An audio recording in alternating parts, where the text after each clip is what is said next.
ባይብል ማለት BIBLE ማለት ቤዚክ ኢንፎርሜሽን ቢፎር ሊቪንግ ኤርት ማለት ነው። ቋንቋቸው ምንድነው? አዳምና ይሆን የወንድ ልጅ ጀርባው ቂጡ መውጫው ነው እንጂ ካካ መውጫው ነው እንጂ መግቢያው አይደለም። ኤግዚት ነው እንጂ ኢንትራንስ አይደለም። እዚህ ነው እነ ማይክል ጃክሰን ልጆች ደፈሩ የሚባሉት። እርካቶ ይጠፋብሃል። ሴት በእጅህ ነዋ። ከዛ ወደ ወንድ ትዞራለህ። የወንድስ ምን ይላል ትላለህ። ያን ኤክስፔሪመንት ማድረግ ትፈልጋለህ። አዳ ሃይፕ እርካታ ሲጠፋብህ መኪናዬም በጥይት ተበሳስቷል፣ ታርጋዬም ተይዟል፣ ተፈላጊ ነኝ፣ ሞስት ዋንትድ ነኝ፣ ጓደኞቼም ተይዘዋል፣ ይጠቁሙብኛል፣ ፌዴራል ሊስት ላይ ያለው ህይወቴም አበቃ። ስለዚህ ጎ ሄደን ሃንግ ዮርሰልፍ ከምትዋረድ እስር ቤት ከሚባል እኔ ከማረሚያ ቤት ስወጣ እኔን ትራንስፖርት ወደ አዲስ አበባ ከማምጣት ይልቅ የከበደው ያነበብኳቸውን መጽሐፎችና ሻንጣውን ማምጣት ነበር ከባዱ። ስለዚህ 2 ራውንድ መካሄድ ነበረበት። ናልኝ እኔ ልጅ እኔ ውድ እኔ ጅላሉዬ እኔ እኮ በጣም ወድ ስትባል ጅል ሆነ ትሄዳለህ። እንደ ስሜ ትምህርት ለመልካም ህይወት ይዳርጋል ነው እንጂ ሀብታም ያደርጋል ተብሎ ቢታሰብ ኖሮ አስተማሪዎቻችን ሀብታም ነበሩ እስከዛሬ ድረስ።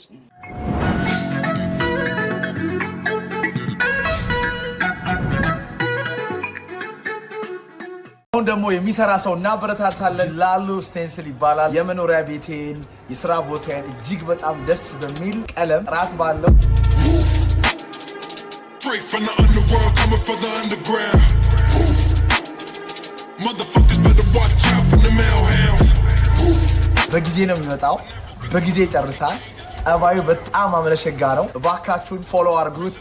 ሌሎች ቤታችሁና የስራ ቦታችሁን በጥሩ የቀለም ሳይኮሎጂ ማስዋብ የምትፈልጉ ሰዎች ካላችሁ ከታች በተቀመጠው ስልክ ቁጥር ደውሉለት። አመሰግናለሁ። በቅድሚያ እንኳን ደህና መጣ። እንኳን ደህና ቆያችሁን።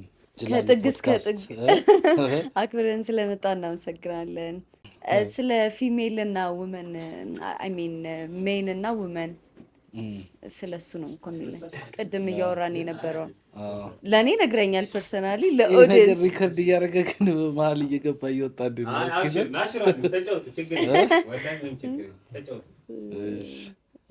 እና ስለ ውሜን እና ሜን እየነገርከኝ ነበር። ለእኔ ነግረኛል። ለኦዲየንስ እንግዲህ እንደዚህ ነው እግዚአብሔር መጀመሪያ ሲፈጥረን ሰውን መጨረሻ ላይ ነው የፈጠረው። ለምን? ሆን ብሎ ነው። ምክንያቱም ሰው አንድ ጊዜ ፓስተር ዳዊት ምን አለ? ሰውን መጀመሪያ ቢፈጥረው ኖሮ ይሄ ሰማይ ትንሽ አልበዛም እንደ ይል ነበር አሉ። ይህቺን ነገር ትንሽ ይሄ ሁሉ እንስሳ ምን ይሰራል? ሀሳብ አስተያየት እንሰጥበት ነበር። እና መጨረሻ ላይ ፈጠረንና ሲፈጥረን ሰውን በአምሳያው ፈጠረ። ኢኒሶን ኢሜጅ እና ባለፈውም ሌላ ፖድካስት ላይ ተናግሬያለሁ። እግዚአብሔር በአምሳያው ሲፈጥረን ፐርፐዝ ነበረው።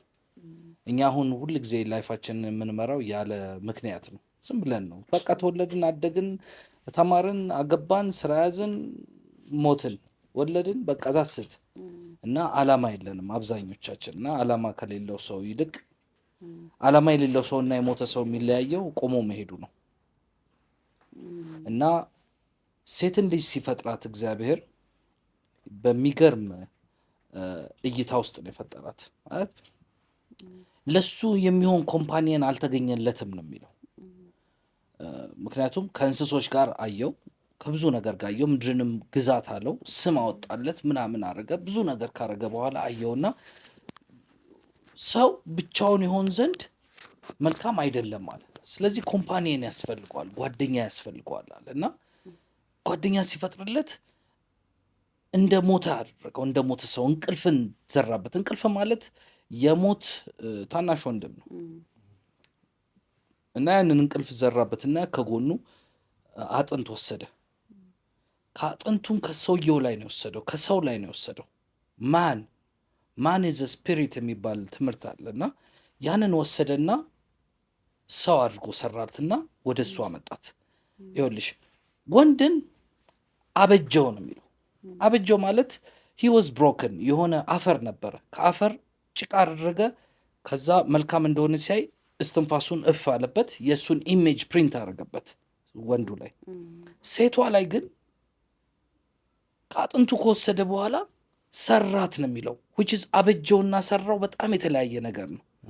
ሰራት ማለት በደንብ ተጠንቅቆ ነው የሰራት። እግዚአብሔር ሲሰራ ይኸውልሽ ለኢንተርቴንመንት ወይም ለውበት አይደለም የሚሰራው። ኢቭን ዶ የሰራው ነገር ውብ ሆነ እንጂ እና ሲሰራት ሴትን ልጅ በሚገርም አይነት ነገር ነው የሰራት። እና ቅድም ስንጫወት do you know the difference between man and woman በሚል ነው የተነሳው ርዕሱ።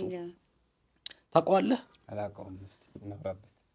ማን ውመን ማለት ውመን a wombed man ማለት ነው። ውምብ ያለው ሰው ማለት ነው፣ ወይም ማህፀን ያለው ሰው ማለት ነው። ሰው ነች፣ ከሰው ነው የወሰዳት ሰው ነች፣ ግን ማህፀን አረገላት፣ አስተካክሎ ሰራት። he made her ቢዩቲፉል እንድትሆን አድርጎ ሰራት። ኮምፓኒየን እንድትሆን አድርጎ ሰራት። ረዳቱ እንድትሆን አድርጎ ሰራት።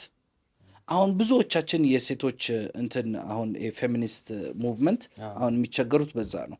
እኛ ከወንድ አልመጣንም።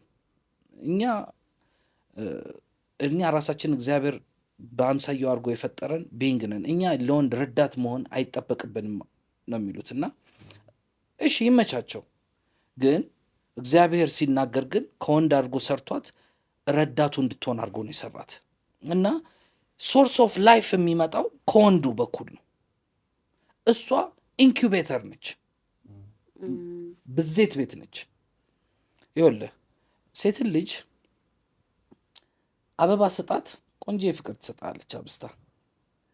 የሆነ ግሮሰሪ ሽንኩርት፣ ቲማቲም ገዝተህ ወስደህ ስጣት፣ የሚገርም የሳምንት ምግብ ትሰጣለች አባስታ። ባዶ ቤት ስጣት፣ መኖሪያ ቤት ትሰጣለች አባስታ። ስፐርም ስጣት፣ መንታ መንታውን ትወልድልሃለች። እስቲ ራስ ምታት ስጣት፣ ስኳር በሽታ ትሰጣለች። ደም ግፊት ትሰጣለች። ገብቶሃል አይደል? ኢንኩቤተር ነች። ኢንኩቤተር ማለት ላይፍን ፕሪዘርቭ አድርጎ ያንን ነገር ለተሻለ ነገር ማቆየት የሚችል ነው። ውምድ ውመን ነው፣ ውምብ ያላት ውመን። ዱ ዩ ኖ ዘ ዲፍረንስ ቢትዊን ሜል ኤንድ ፊሜል? ፊሜል ማለት ፊተስ ሜል ማለት ነው። ማህፀን ያላት ሜል ማለት ነች። ፊ ስታንድስ ፎር ፊተስ። አንተር ግን እዚች ጋር ጥያቄ አለኝ ይቻላል እንዳላቋረጥ። አሁን ሜል እና ፊሜል እንግሊዘኛ ነው አይደል ወርዱ? ግን አሁን በእኛ ሀገር ሲሆን ደግሞ ወንድና ሴት ነው። ጀስት ገብተዋል። ቃላቱ በእንግሊዘኛ ሲሆን ሚኒንግ አለው እንጂ እንደዚህ በእኛ ሀገር ቋንቋ ስናመጣው ያን ያህል ሚኒንግ የለውም። እምልህ ወንድና ሴት አዳምና ሔዋን ሶስተኛ ልጃቸው ማን ነው ስሙ? ሴት ይባላል። እሱ ምልክት ነው። ኦኬ ሴት እኮ ሚኒንጉን ነው የምልህ። ስለዚህ ሴት ሚኒንጉ ሴት ማለት ሚኒንጉ SETH ነው በእንግሊዝኛው ዲፋይን ያደርገዋል። በአማርኛው ግን ሴት ነው የሚለው። ሴት ወንድ ሆኖ እንዴት ሴት ይባላል? አማርኛው ወርድ በደንብ ዲፋይን አያደርገውም። ኢቨን ዶ ከእንግሊዝኛው ከኤ እስከ ዜድ ካለውት ቃላቶች የእኛ መዝገበ ቃላት ብዙ ቢሆንም ዲፋይን ለማድረግ በጣም ጥቂት ነው። ይሄ ነው ግራ ያጋባኝ። ቋንቋቸው ምንድን ነው? አዳምና ሔዋን ምንድን ቋንቋ ነው የሚጠቀሙት? አይ ሪሊ ዶንት ኖ። በዛን ጊዜ የሚጠቀሙበትን እርሶ ለራሱ ሲያመቻቸው ነው። እኛ ለራሳችን ታሪካችንን ለማመቻቸት ብዙ ነገር እንትን እንላለን። ጽዮን ተራራ ኢትዮጵያ ውስጥ ነች ነው የምንለው። ኢየሱስ ክርስቶስ ግብጽ በሄደበት ጊዜ ኢትዮጵያ መጥቷል ነው የሚባለው። በነገራችን ላይ የኢትዮጵያ ቴሪቶሪ በዛን ጊዜ እስከ የመን ድረስ ይሄዳል፣ ፐርሺያን ገልፍ ድረስ ይሄዳል። በዚህ በኩል እስከ ኬንያ ድረስ፣ እስከ ከላይ ሱዳን ድረስ ይሄዳል። ሃፍ ኦፍ ኢጅፕት ድረስ ይሄዳል። ገብቷል። ኢትዮጵያ የምትባለው ያ ሁሉ ክልል ነበረ በሰዓቱ እና የኩሽ ላንድ ነበረች እና ብዙዎቻችን ያንን ነገር ሚስ ኢንተርፕሬት እናደርገዋለን። የስ ግብጽ ሄዶ ሊረግጠው ይችላል ኢትዮጵያን፣ ግን ሊትራሊ ኢትዮጵያን ፐርፐዝሊ ብሎ ነው የመጣው። ሸሽቶ እኮ ነው የመጣው አይደል እንዴ? ሊገደል ስለሆነ በሄሮድስ የዛን ጊዜ ነው ወደ ኢትዮጵያ ሸሽቶ የመጣው ከማርያምና ከአባቱ ከዮሴፍ የመጣው። አባት ስንል ስፐርም ዶኔት ስላደረገ ሳይሆን በጊዜው አባቱ ነው ብሎ እግዚአብሔር ትእዛዝም ስላዘዘው ነው እንደ አባት ፕሮቫይድ ያደረገው። ስለዚህ አሁን ለራሳችን ብዙ ስናመቻች ግዕዝ የመጣው ከአዳምና ሔዋን ጀምሮ የኛ ነው እንላለን። አይገስ እኔ ግምት ነው አስቸጋሪ ነው እንደዛ መገመትም። ትክክለኛ እውቀትና ስኮላሩን ካላነበብ ነው በስተቀር በጣም ይከብዳል። ኢቨን እንኳን ኪንግስ ጄምስ ቨርዥን ኦፍ ደ ባይብል ታውቁታላችሁ። ኪንግ ጄምስ ቨርዥን ሲባል እንግሊዘኛው ኪንግ ጄምስ ቨርዥን ይባላል። ኪንግ ጄምስ ንጉስ ነው። ንግስናውን እንዲቀጥልለት በራሱ ትርጉም አስተርጉሞት መጽሐፍ ቅዱስ የተጻፈው በግሪክ እና በአረማይክ ቋንቋ ናቸው የተጻፉት። ገብቷል አይደል? ያንን ነገር መተርጎም ነበረበት። ስለዚህ ሲያስተረጉሙት በምን አስተረጎሙት? ለነሱ በሚመቻቸው ዘይቤ አድርገው አስተረጎሙት። ኢቭን እንኳን መጽሐፍ ቅዱስ ላይ ክርስቶስ የመጀመሪያው ሚራክል የሰራበት ጊዜ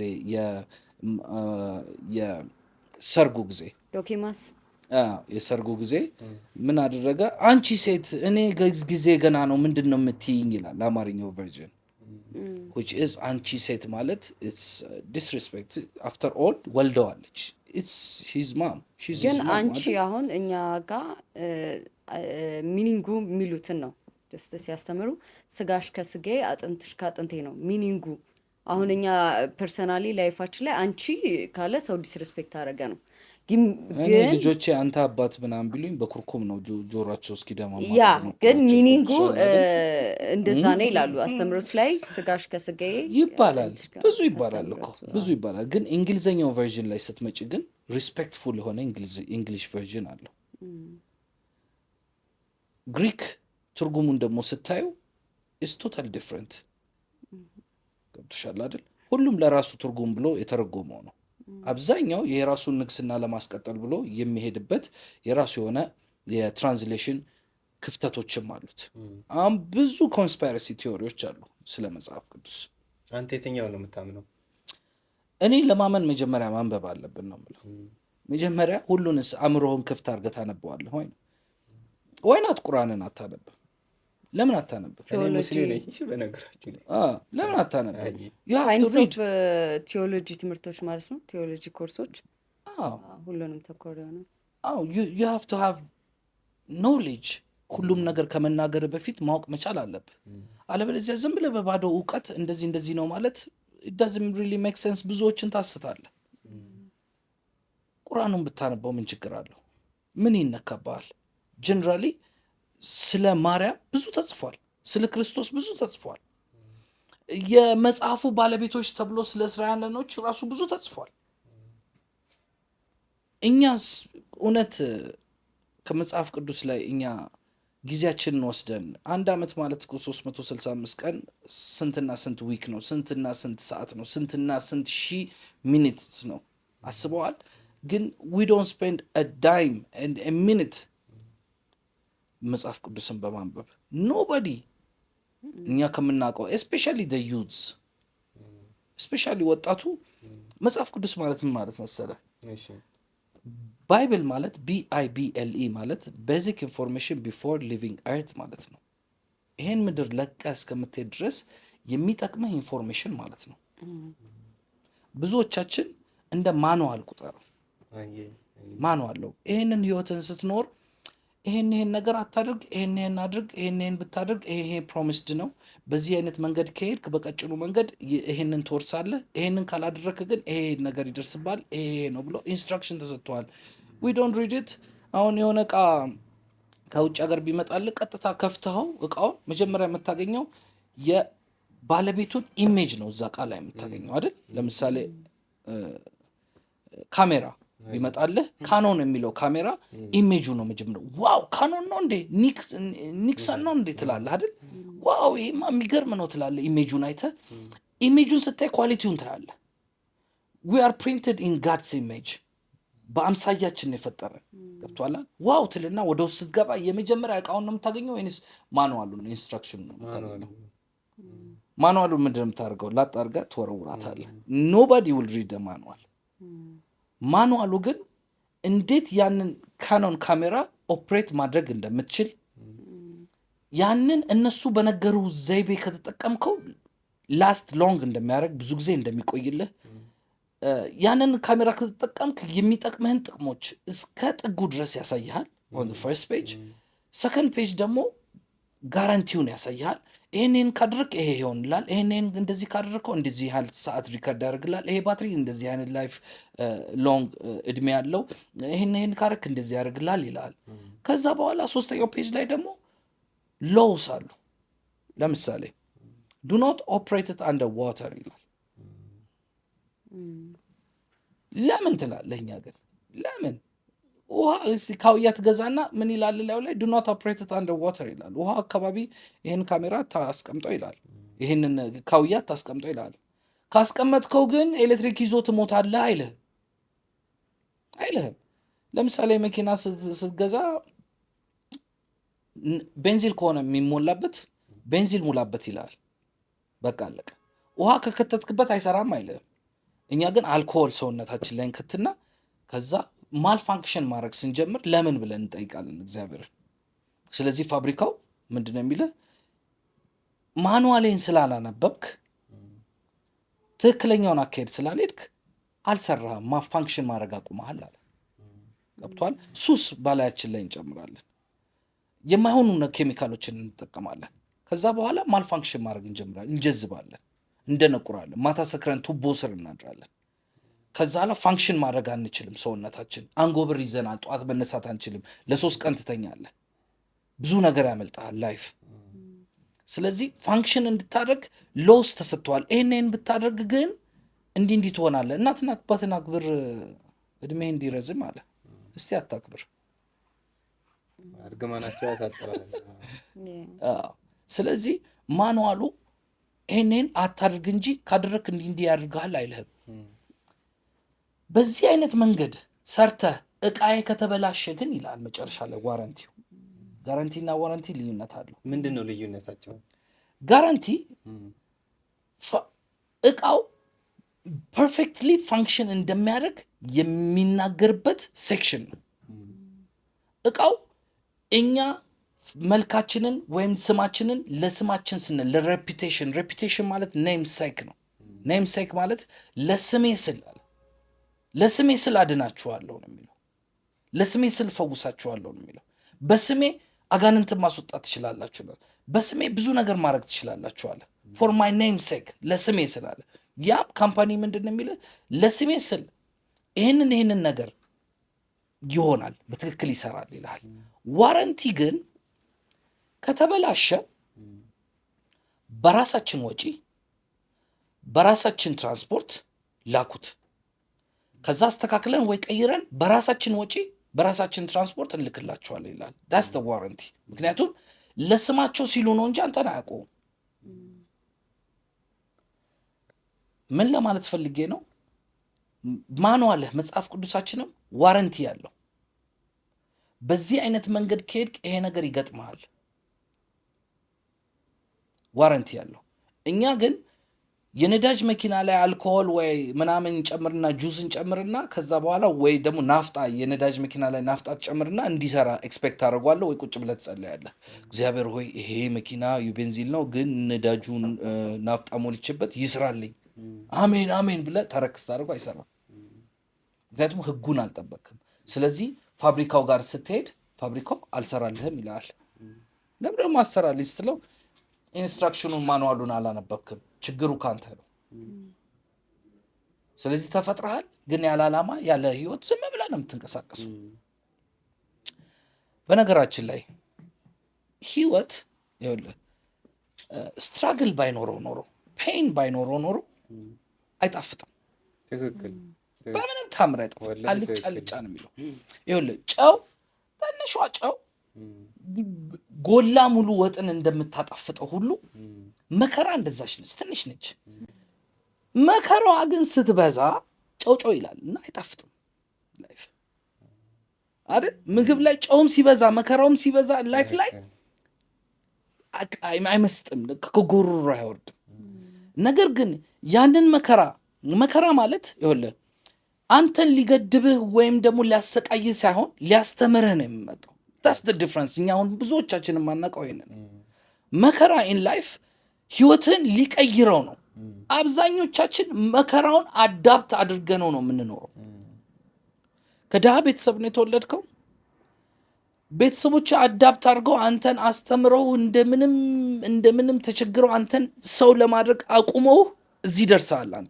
አንተ ደግሞ ከነሱ የተሻለ ነገር ለመሆን እነሱን የከፈሉልህን መስዋዕት ለመካስ ነው መነሳት ያለብህ። እንጂ አንተም እንደዛው ያስተዳደግህን ድህነት አዳፕት ታደርገውና በዛ ድህነት ውስጥ ትኖራለህ። ኢትስ ኖርማል ፎር ዩ።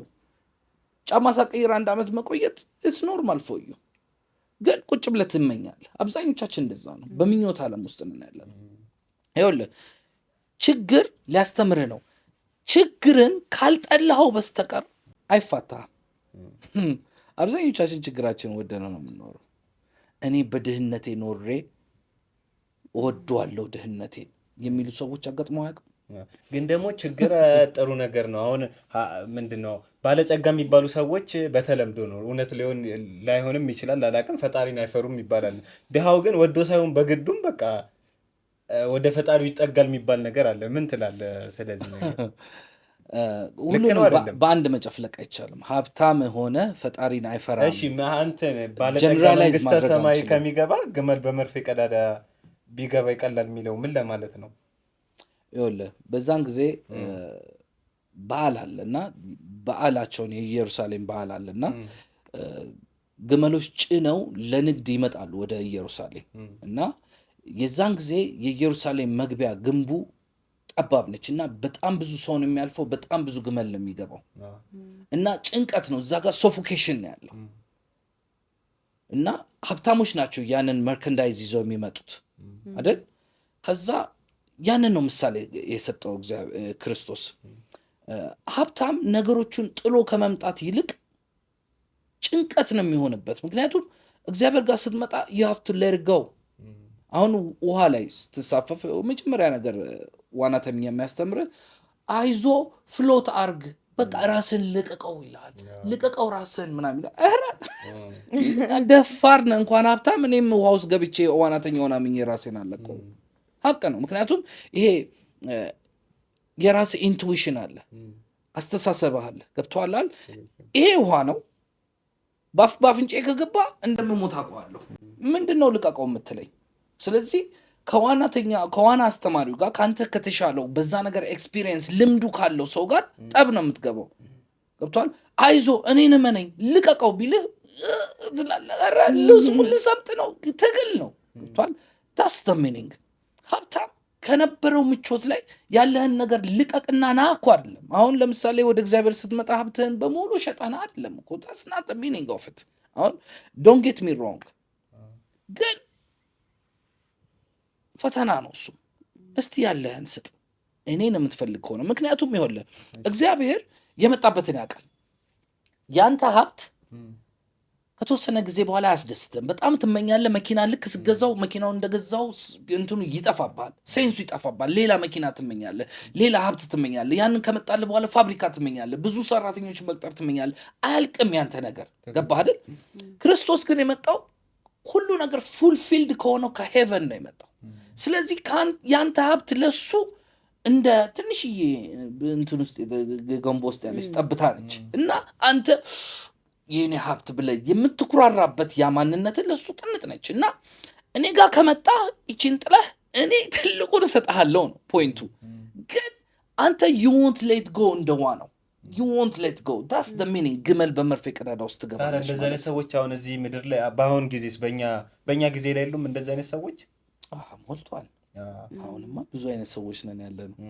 እንኳን እሱ ይቅርና ስንት አይነት አርቲፊሻል ኢንቴሊጀንስ የሚገጠምባቸው ሰዎች መጥተው የለን ከአድሬናሊንህ እንትን እየተቀዳ ከዛ ለረዥም ዓመት ለመኖር ከህፃናቶች ላይ ራሱ እየገደሏቸው አድሬናሊናቸውን እየቀዱ ሎንግ ላይፍ ለመኖር የሚሄዱ ሀብታሞች አሉ አይደል? እንዲህ ስንት አይነት አውሬ ያለናል። ሴጣን ራሱ እኮ እንዲህ ብሎ እያየ እኔን ሴጣን ይላሉ፣ ግን እነዚህ ሰዎች አለ ይላል። በጣም ነው የሚናደድብን። ሴጣን ለምን እንደሚናደድብን ታውቃለህ? እኔ የምለው እኔ አንድ ጥፋት ነው ያጠፋሁት፣ የእግዚአብሔርን ዙፋን የተመኘሁት፣ በቃ አለቀ። እንዴት ግን እነዚህ ሰዎች የእግዚአብሔርን ዙፋን አልቀማንም? እንደኛ ምስጋናውን አልወሰድክም እንዴ? አንድ ዘፋኝ እንደውም በዚህ ፖድካስት ከሰማ ይሰማል። አንድ ግጥሙ ላይ ቅርብ ጊዜ ነው ያወጣው እና በጣም ታዋቂ ነው፣ ራፐር ነው፣ ታውቁታላችሁ። እና ምን ይላል ስንኙ ላይ እልል በይ ነፍሴ ነፍሴ ሆይ ደስ ይበልሽ ምስጋናን ተቀበይ ይላል። ከማን ነው ምስጋና የምትቀበለው? እሱ ነፍስ ሊትራሊ ምስጋና የሚገባው ማን ነው? አንቺ? እሱ ነው እግዚአብሔር አምላክ። ስለዚህ እሱ ግን ለራሱ አረገው። ስለዚህ ዙፋኑን ወስዷል። ሊትራሊ አይደል እንዴ? እኔ አንተ ጋር መምጣት አልፈልግም፣ ኑ ወደ እኔ ህይወትን እንሆናችኋለሁ፣ ነፍስም እሰጣችኋለሁ ሲል ኖ አንፈልግም፣ እኛ ጠንቋይ ጋር ነው የምንሄደው፣ እንደውም ታዋቂ ነው መሆን የምፈልገው፣ በምድር ያደረግነውን ነገር ነው ማድረግ የምፈልገው፣ we have to sold our soul to the devil ብለው ለሰይጣን ነፍሳቸውን ሸጠው ወደ ዓለም የሄዱ የሉም። እግዚአብሔርን አንፈልግ አክቱ ብለው ተፍተውበት የሄዱ የሉም። መጽሐፍ ቅዱስን የረገጡ የሉም። ቁርአንን የረገጡ የሉም። ለምንድን ነው እንደዛ የሚያደርጉት ሰዎች? እኔ I call it a limited personal identity ማለት ይቺ የተመጠነች የማንነት ጥያቄ። አንተ በዚህ ምድር ላይ እስካለ ድረስ በቃ በጣም ተመችቶ እንድትሞት እይታ አጭር ነው። ልክ እንደ አህያ 500 ሜትር ነው የምታየው። መሞት አይቀርም እኮ ተንገበገብክም፣ ክፉም ሆንክ፣ ደግም ሆንክ፣ ጻድቅም ሆንክ፣ ምንም ሁን in this life። እኔ ይህን ነገር ካወቅኩ በኋላ ነው ህይወት የተቀየረው። አላሙዲም እኔም አንድ አይነት አፈር አንድ አይነት መቃብር ውስጥ ነው የምንገባው። ኑሯችን ነው ግን የሚለያየው ይላሉ። ፍልፍሉ የሆነ ጨዋታ አለው። እንደው አንዱ መጣና ፍልፍሉ አንተ የምትበላው አንድ እንጀራ ነው እኔ የምበላው አንድ እንጀራ ነው ሲለው ስለወጡ እናውራው ያለ አሉ። እና አሁን አሟሟታችን ነው እንጂ አናኗራችን አይለያይም ወይ? ስለ እሱ ልንገርህ። ይኸውልህ ወጡን ልክ ከዚህ ከምላስ ካለፈች በኋላ ጣዕሙን አታውቀውም። እስኪያልፍ ነዋ ጨዋታው። እስኪያልፍ ደግሞ ደስ ይላሉ። ይኸውልህ ቫሊዩ የምትሰጠው ነገር አለ። ይኸውልህ ቫሊዩ አሁን ለምሳሌ ከሚስት ተለይተህ ሌላ ሴት ጋር ብትሄድ ሼፕ ያላት በጣም የምታምር ቆንጂዬ ጋር ብትሄድ የሆነ ሳቲስፋክሽን አለው አይደል? አለው እኮ ገብቶሃል። ህሊና ግን ይወቅሳል። ግን ያቺን ሳቲስፋክሽን ክሬቭ ለማድረግ ብለህ ያንን አድልትሪ ታደርጋለህ አይደል? ትሄዳለህ። ያንን ልክ ስታደርግ ልዛች ሰከንድ ላይ ነው የምታበቀው። ከዛ ኋላ ታስጠላለች ሊትራሊ። ምክንያቱም ልክ እንዳልሆነ አእምሮ ይነግርሃል፣ መንፈስ ይነግርሃል። ምክንያቱም ሁለት አይነት ነገር ነው፣ የእግዚአብሔር መንፈስና የሰይጣን መንፈስ ነው። ስለዚህ የእግዚአብሔር መንፈስ ልክ እንዳልሆንክ ሲነግርህ ሶልህ ይደነግጣል፣ ስጋም ኢሪቴት ያደርገዋል።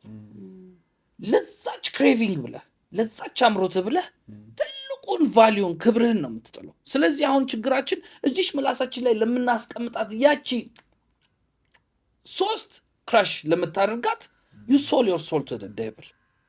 ስለዚህ እይታ ትልቅ ነው አይደለም? በፍጹም that's the problem። አሁን ሁላችንም ይሄ ነው ችግሩ። አሁን ቤተሰቦቻችን ያፍሩብናል። አብዛኞቻችን ወጣቶች አብዛው ስታቲስቲክሳሊ ፕሩቨን ባይሆንም አብዛኛው በቃ እንትን ስፔሊንግ ማለት ምን ማለት ነው ታውቃለህ? እሺ it's a spell አይንጂ ተጨምሮበት ማለት ከርስ ነው። ከአፍ የሚወጣውን ነገር ትወርሳለህ። አፍ ላይ መርገብና ህይወትን አስቀምጫለሁ ይላል መጽሐፍ ቅዱስ። ስለዚህ ስትናገር ከአፍ የሚወጣው ነገር ተጠንቀቅ ይላል። ኦኬ አንዳንድ ግጥሞች ምን ይላሉ? እዚህ አምጥታችሁት የጋበዛችሁት ፖድካስት ያ ጓደኛችሁ ማነው ስሙ 4 እና 9 እኔ የሚጠብቀኝ ጨለማው ነው አለ። ገብቶሃል? ጨለማው እስር ቤት ለማለት ነው አለ ስንጠይቀው። በፈለገው ይመስለው እስር ቤት ጠብቀው አሁን ታስሯል እኮ አለ ስላለ ገባ። ኦኬ በጣም አስቸጋሪ ነው። ህይወትና መርገም አፍ ላይ ነው ያለው። ስለዚህ be careful what you spit out because spell ነው የምታደርገው። ኢነርጂ ያለው ከአፍ ላይ ያለው ኢነርጂ ያለው። ክርስቶስ እኮ ማየት ትፈልጋለህ አለው አይነ ስውሩን። አዎ ጌታ ሆይ ማየት ትፈልጋለህ። አፍ ነው። ገብቶሃል? አናውቀውም። ያ የምንናገረውና የምናወራውን ነገር ኬርፉሊ አናደርገውም። ገብቶሃል? ግጥም ስንጽፍም ምንም ስናደርግም እናት እንዲትሁን ምናምን እያልክ ስዘፍንም ገብቶሃል? ኢትስ አ ስፔል ዩር ካስቲንግ አውት። ገብቶሃል? ስፔሊንግ የሚለው ቃል ከዛ ነው የመጣው። ኢትስ አ ስፔል እና ዩ ሃቭ ቱ ቢ ኬርፉል። እና ወላጆቻችን ያፍሩብናል፣ ጎረቤት ያፍርብሃል፣ ጓደኞች ለጊዜው ይስቁልሃል።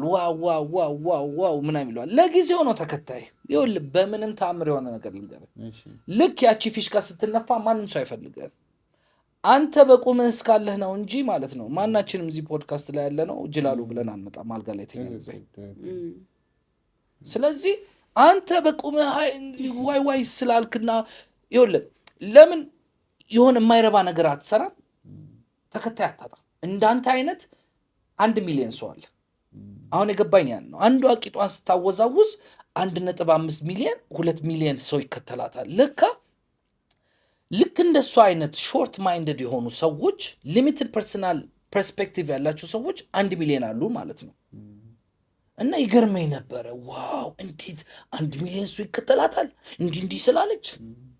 የሆነ ጊዜ ሞጣ እንደዛ አይደል ያለው ጃኒን 1 ሚሊዮን ደደብ ነው ምናምን ብቻ ሰምቲንግ እንደዛ አይነት ማለት እና ነው። ተከታዮቿን አይቼ ዋው የዚህን ያህል ለማይረባ አእምሮ የተሰጠ ህዝብ አለ ማለት ነው። ይገርማል። ዋው ነው የሚያስብለኝ። በፊት ግን እንዴት እንደዚህ ያስባሉ እንዴት ምናምን ነበር። አሁን ግን ነው ዋው እላለሁ። ምን ያህል ጀዝባ ህዝብ ነው ያለን ማለት ነው። የሚገርም ነው። ያ እነዛን ሰዎች እንዴት ነው ፊክስ ማድረግ የሚቻለው? ይኸውልህ ችግሩን የማያቀን ሰው ፊክስ ልታደርገው አትችልም።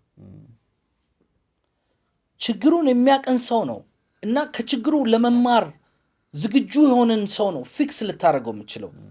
ኢቭን እንኳን ዶክተር ጋር መጥተው ፔሸንቶች የተሰጣቸውን መድኃኒት በአግባቡ አይወስዱትም። ለምን? ምክንያቱም they think they're better than the doctors። ዶክተሩ እንግዲህ እድሜውን ልክ ነው ተምሮ ስንት ዓመት ያንን መድኃኒት ስንት ሳይንቲስቶች ሰርተውት ነው አይደል?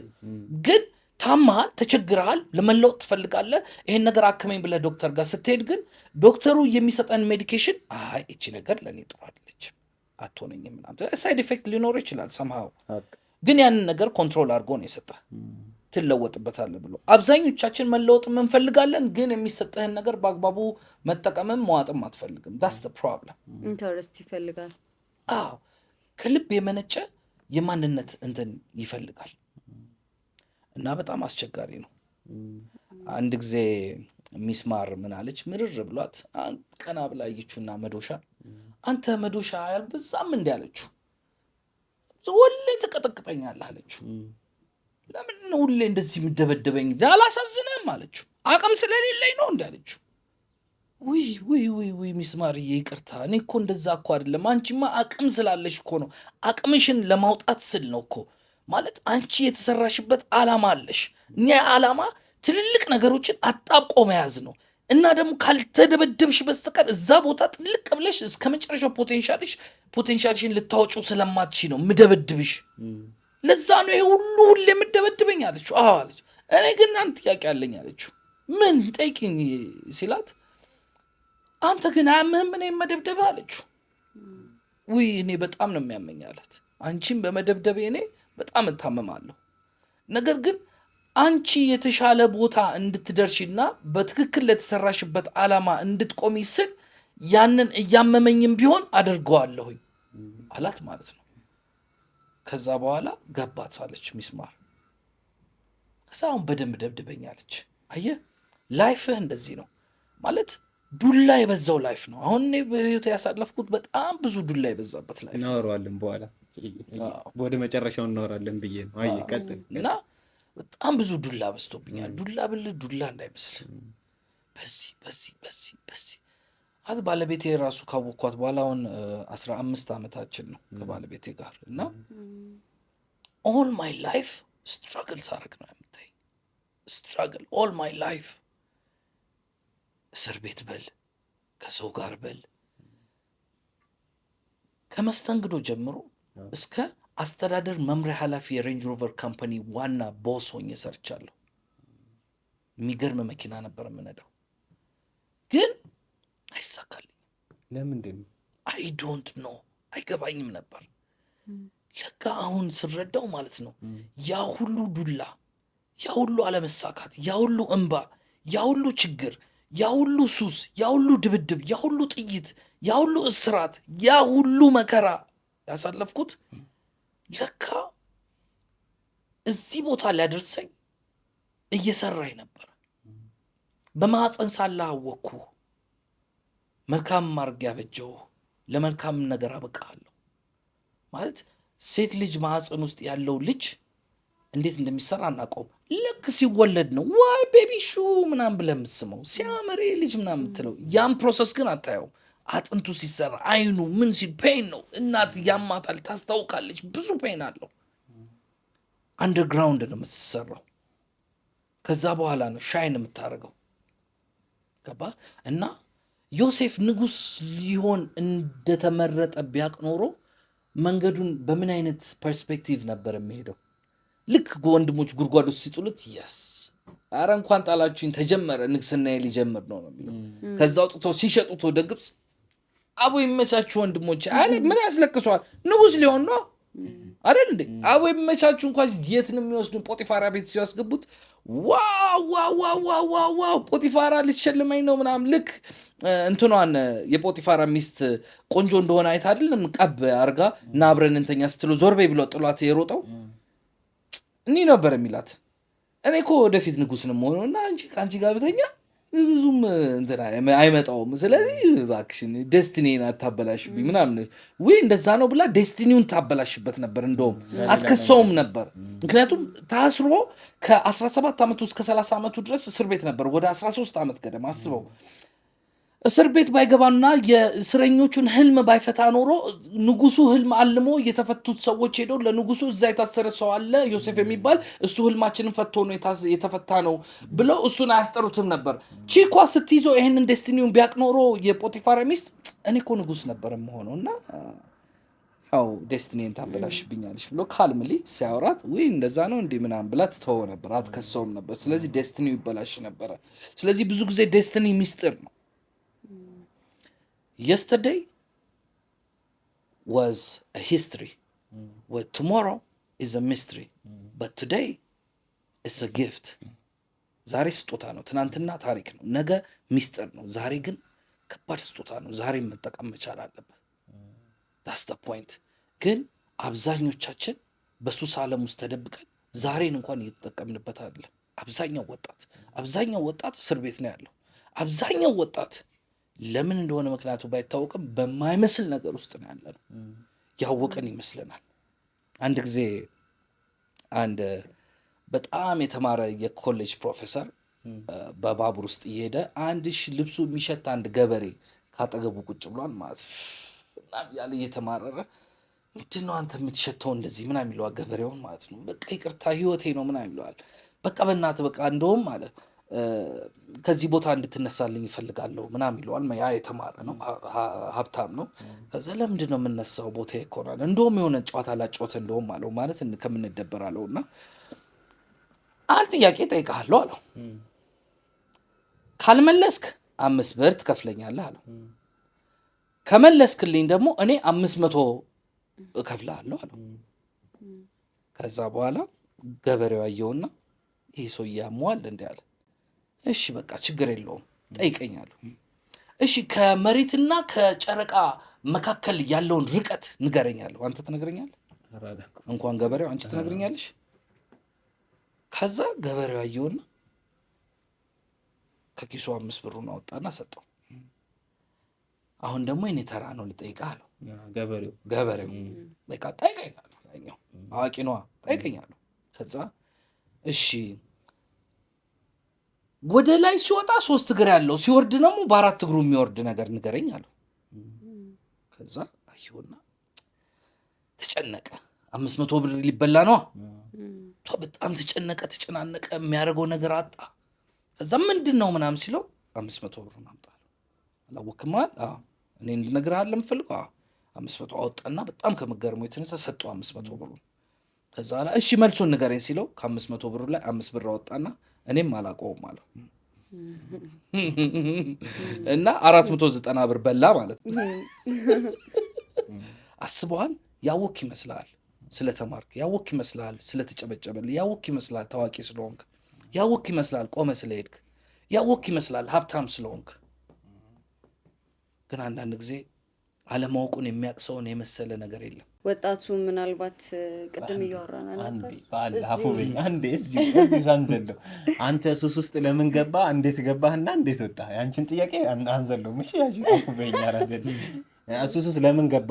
መች ነው የገባኸውና እንዴት ወጣ? ንገረን እስቲ። ስለዛ ብዙ አሁን ሱስ ውስጥ ስላለ ምናምን ነገር አጋጣሚዎች ናቸው። አየህ እኔ አስተዳደጊ አሁን ከሌላው ተመሳሳይ ላይሆን ይችላል። እንዴት ነበር እስቲ ንገረን። አስተዳደጊ እኔ መካከለኛ ገቢ ካላቸው ወይም ደህና ገቢ ካላቸው ቤተሰቦች ውስጥ ነው የወጣሁትና የቦሌ ልጅ ነኝ። ኤርፖርት አጠገብ ነው። በዛ ሰዓት ላይ ቦሌ የመሰለ ሰፈር የለበርም። አሁን ተመልሶ እንደው ቦሌ ያደረጉት እንጂ ከዛ አርጅቶ ነበረ። ይሄው ከዛ ከቤት አልወጣም። ሁሉ ነገር ቢን ፕሮቫይድድ ቱ ሚ። ስንተኛ ልጅ ነህ? ሁለተኛ። እና ከዛ ቤት በምንም ታምር ጓደኛ የሚባል ነገር አልነበረም። ጓደኛችን አባታችን ነው።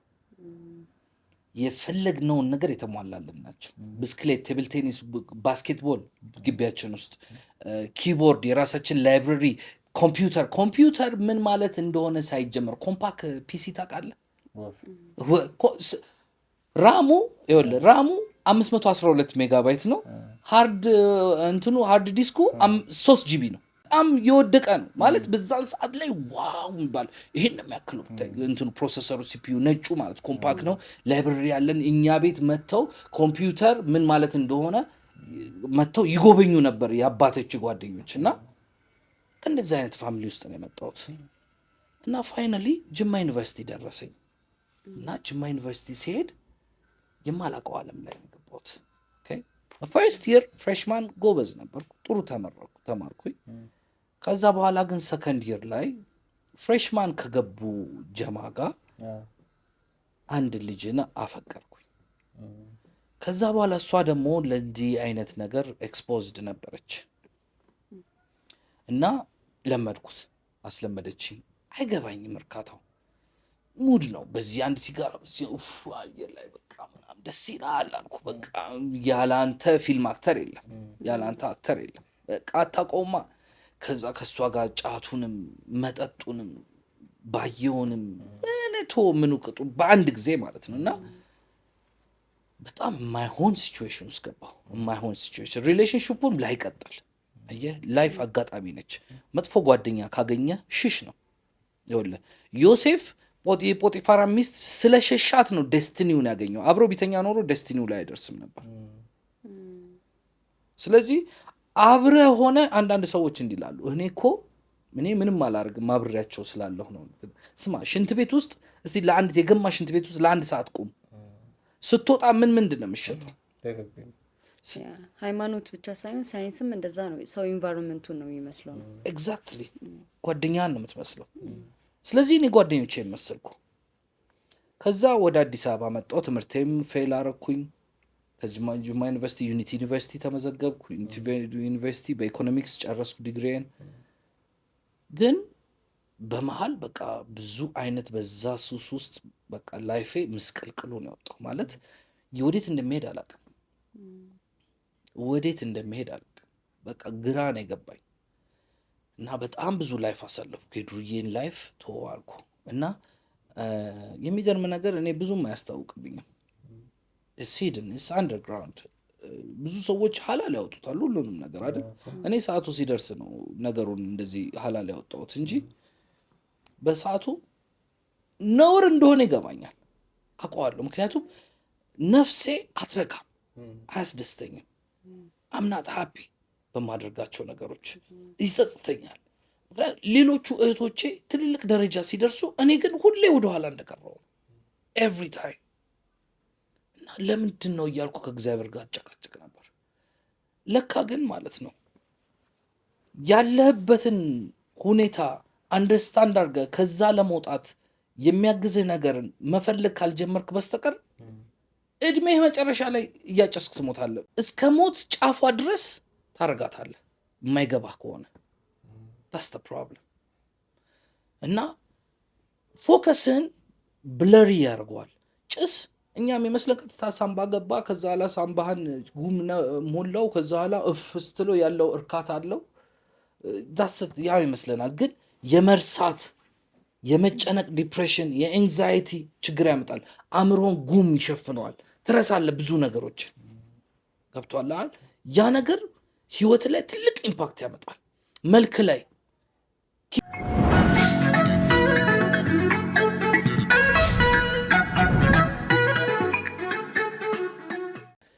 በ22 ዓመት ውስጥ በሱስ ብቻ አውጥቻለሁ። 4 ቀልድ። ያንተን ካልኩሌት አድርገው፣ የአድማጮች ካልኩሌት ያድርጉት። ዝም ብለህ ምታው። ሱስ ማለት እነዚህ ሶስቱ የሚታወቁት አይደል? መጋጫት፣ መጠጥ፣ ሲጋራና መጠጥ አሉ። ከየት ነበር የምታገኘው እሱን ብር? በአንዴ እኮ አይደለም እኮ በ20 ምናምን ዓመት ውስጥ እኮ ነው ደመርኩት። አንድ ጊዜ ቁጭ ብዬ ማረቢያ ቤት አወጣሁት እና በቀን አቨሬጅ የማጭሰው የዚህን ያህል ነው፣ የዚህን ያህል ገንዘብ። ፈርስት ይር ላይ እንደዚህ ያህል ገንዘብ ነበረ ሲጋራ አማውንቱ። ሰከንድ ይር ላይ እንዲህ ያህል ገባ። 20 ሳንቲም ነበር፣ 50 ሳንቲም፣ 75 ሳንቲም፣ 1 ብር፣ ከዛ 10 ብር ገብቷል፣ 15 ብር ገብቷል አይደል? ያን አሰላሁት። ጫት የዛን ጊዜ በ3 ብር የ5 ብር ተሸካሚ ሰው ያስፈልጋል። ጅማ ዩኒቨርሲቲ የነበረን ጊዜ ከዛ ያንን ሁሉ መታወጥ። አሁን የሚቃመው አሁንስ ለጓደኛ የምገዛውስ ገብቷል። ሁሌ ጀማ ከኔ ጋር ነው። ሁሌ እኔ ነኝ ከፋይ፣ ሁሌ እኔ ነኝ መለኛ፣ ሁሌ እኔ ነኝ ከፋይ። ስለዚህ እኔ ጋር ግሩፕ ይከተለኛል። በአንድ መኪና 2 መኪና ይከተሉኛል በትንሹ። እንዲህ መኪና ደርድረን ነው የምንቅመው። እንዲህ ኢቲቪ ላይ የምንቅም ነው የሚመስለው እና እላለሁ እኔ አይመቸኝም፣ ፊቴን አዞራለሁ እላለሁ፣ ወደ ግድግዳው ፊቴን አዞራለሁ። እነሱ ግን አዙሮ መንገድ ላይ የሚንቀሳቀሰውን ሰው እያዩ እግራቸውን ሰቅለው ከላይ ራቁታቸውን ሆኖ የሚቃመው መኪና ውስጥ ኖርማል ነው። አሰላሁት። የምጠጣው መጠጥ ለጓደኞች የምጋብዘው የማወጣው ለመጠጡ ለሚሄድበት የማወጣው ነዳጅ ሐሺሹን በል ድንጋዩን በል ማስመሩን በል የሚወጋውን በል ምን ቁጡ አሰላሁት። ወደታች ቲፕ የምሰጠውን በል ሄጄ እዛ በጣም ሰው እንዲወደኝ ብሬን እበትናለሁ። እንዲወዱኝ እኮ ነው ለካ እነሱ ይሄ ፋራ እያሉኝ ነው። እኔ አይረሳኝም። ሲኢኦ ክለብ ትዝ ይላል። ሲኢኦ ክለብ ቦሌ አትላስ ጋር ይኸውልህ ስንገባ ገና ከሩቅ ነው መኪናዬን ሲያዩ መንገድ እንኳን ተዘግቶ ከሆነ ተንደድሮ በር ላይ ያሉት ጋር መኪናው ዞር በሉ ውጣ ውጣ ውጣ ምናምን ይሏቸዋል። አንድ ጊዜ ነው የሆነ ልጅ ሲገባ አይቸው ራይድ ነበር የምሰራውና ከሆነ ክለብ አንስቸው ሲኢኦ ሳደርሰው ሲኢኦ በር ላይ ልክ ከመኪና ሲወርድ ጋርዶቹ ተንድድረው ለጋርዶቹ መቶ እያቀበለ ነው የሚገባው ማለት ነው። እና ገርሞኝ አንተ ተመታው አእምሮዬ ላይ እኔ እዚህ 50 ብር እና 60 ብር 100 ብር ለመልቀም ራይዴን እሰራለሁ፣ እሱ እንደዚህ እየሰጠ ይገባል ብሩን። ምን አይነት ምትሃት ነው ምናምን ብዬ አወዘማይዝዳየ የምትቀናበትን ነገር ራሱ ማወቅ መቻል አለ። በይ አያስቀናም፣ ያሰድባል። ጅል ነበር ለካ የሚሉት እኔ አላቅም። ከዛ የሆነ ጊዜ ላይ ነገር ተቀይሮ እኔ ሆንኩኝ። ስነቃ እኔ ሲኢኦ ስገባ መንገድ ዞር በሉ ይባላል። እዚህ ጋር ፓርክ አድርግ፣ በሩ ላይ አጨናንቀው በሩ ላይ ፓርክ ያስደርጉኛል። ይገባለሁ። ከዛ በኋላ ለሁሉም መቶ የዛን ጊዜ በአረንጓዴው ነበር 100 እየሰጠው ገባለሁ።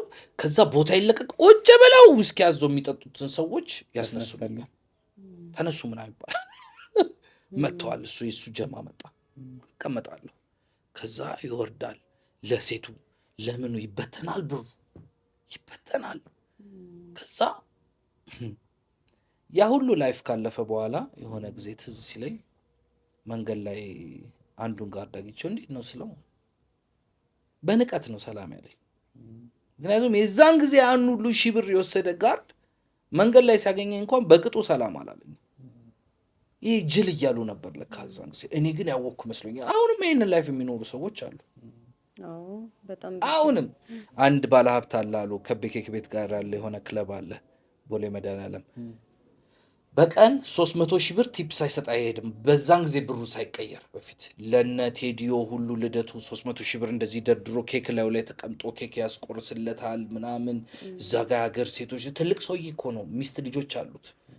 መኪና ሁሉ ብር ይዞ ነው የሚመጣው በጥሬው። የዛን ጊዜ ሞባይል ባንኪንግ አልተጀመረም እና እንውሰድበት ምናምን ብለን ሁሉ እናስብ ነበር ከነ መኪናው። ምክንያቱም ሰክሮ ስለሚወጣ አገጨዋለሁ፣ አስቆመዋለሁ፣ በጥፊ ብያስወርጀው ይዤበት ሄዳለሁ። መኪናው ምንም አይመጣም።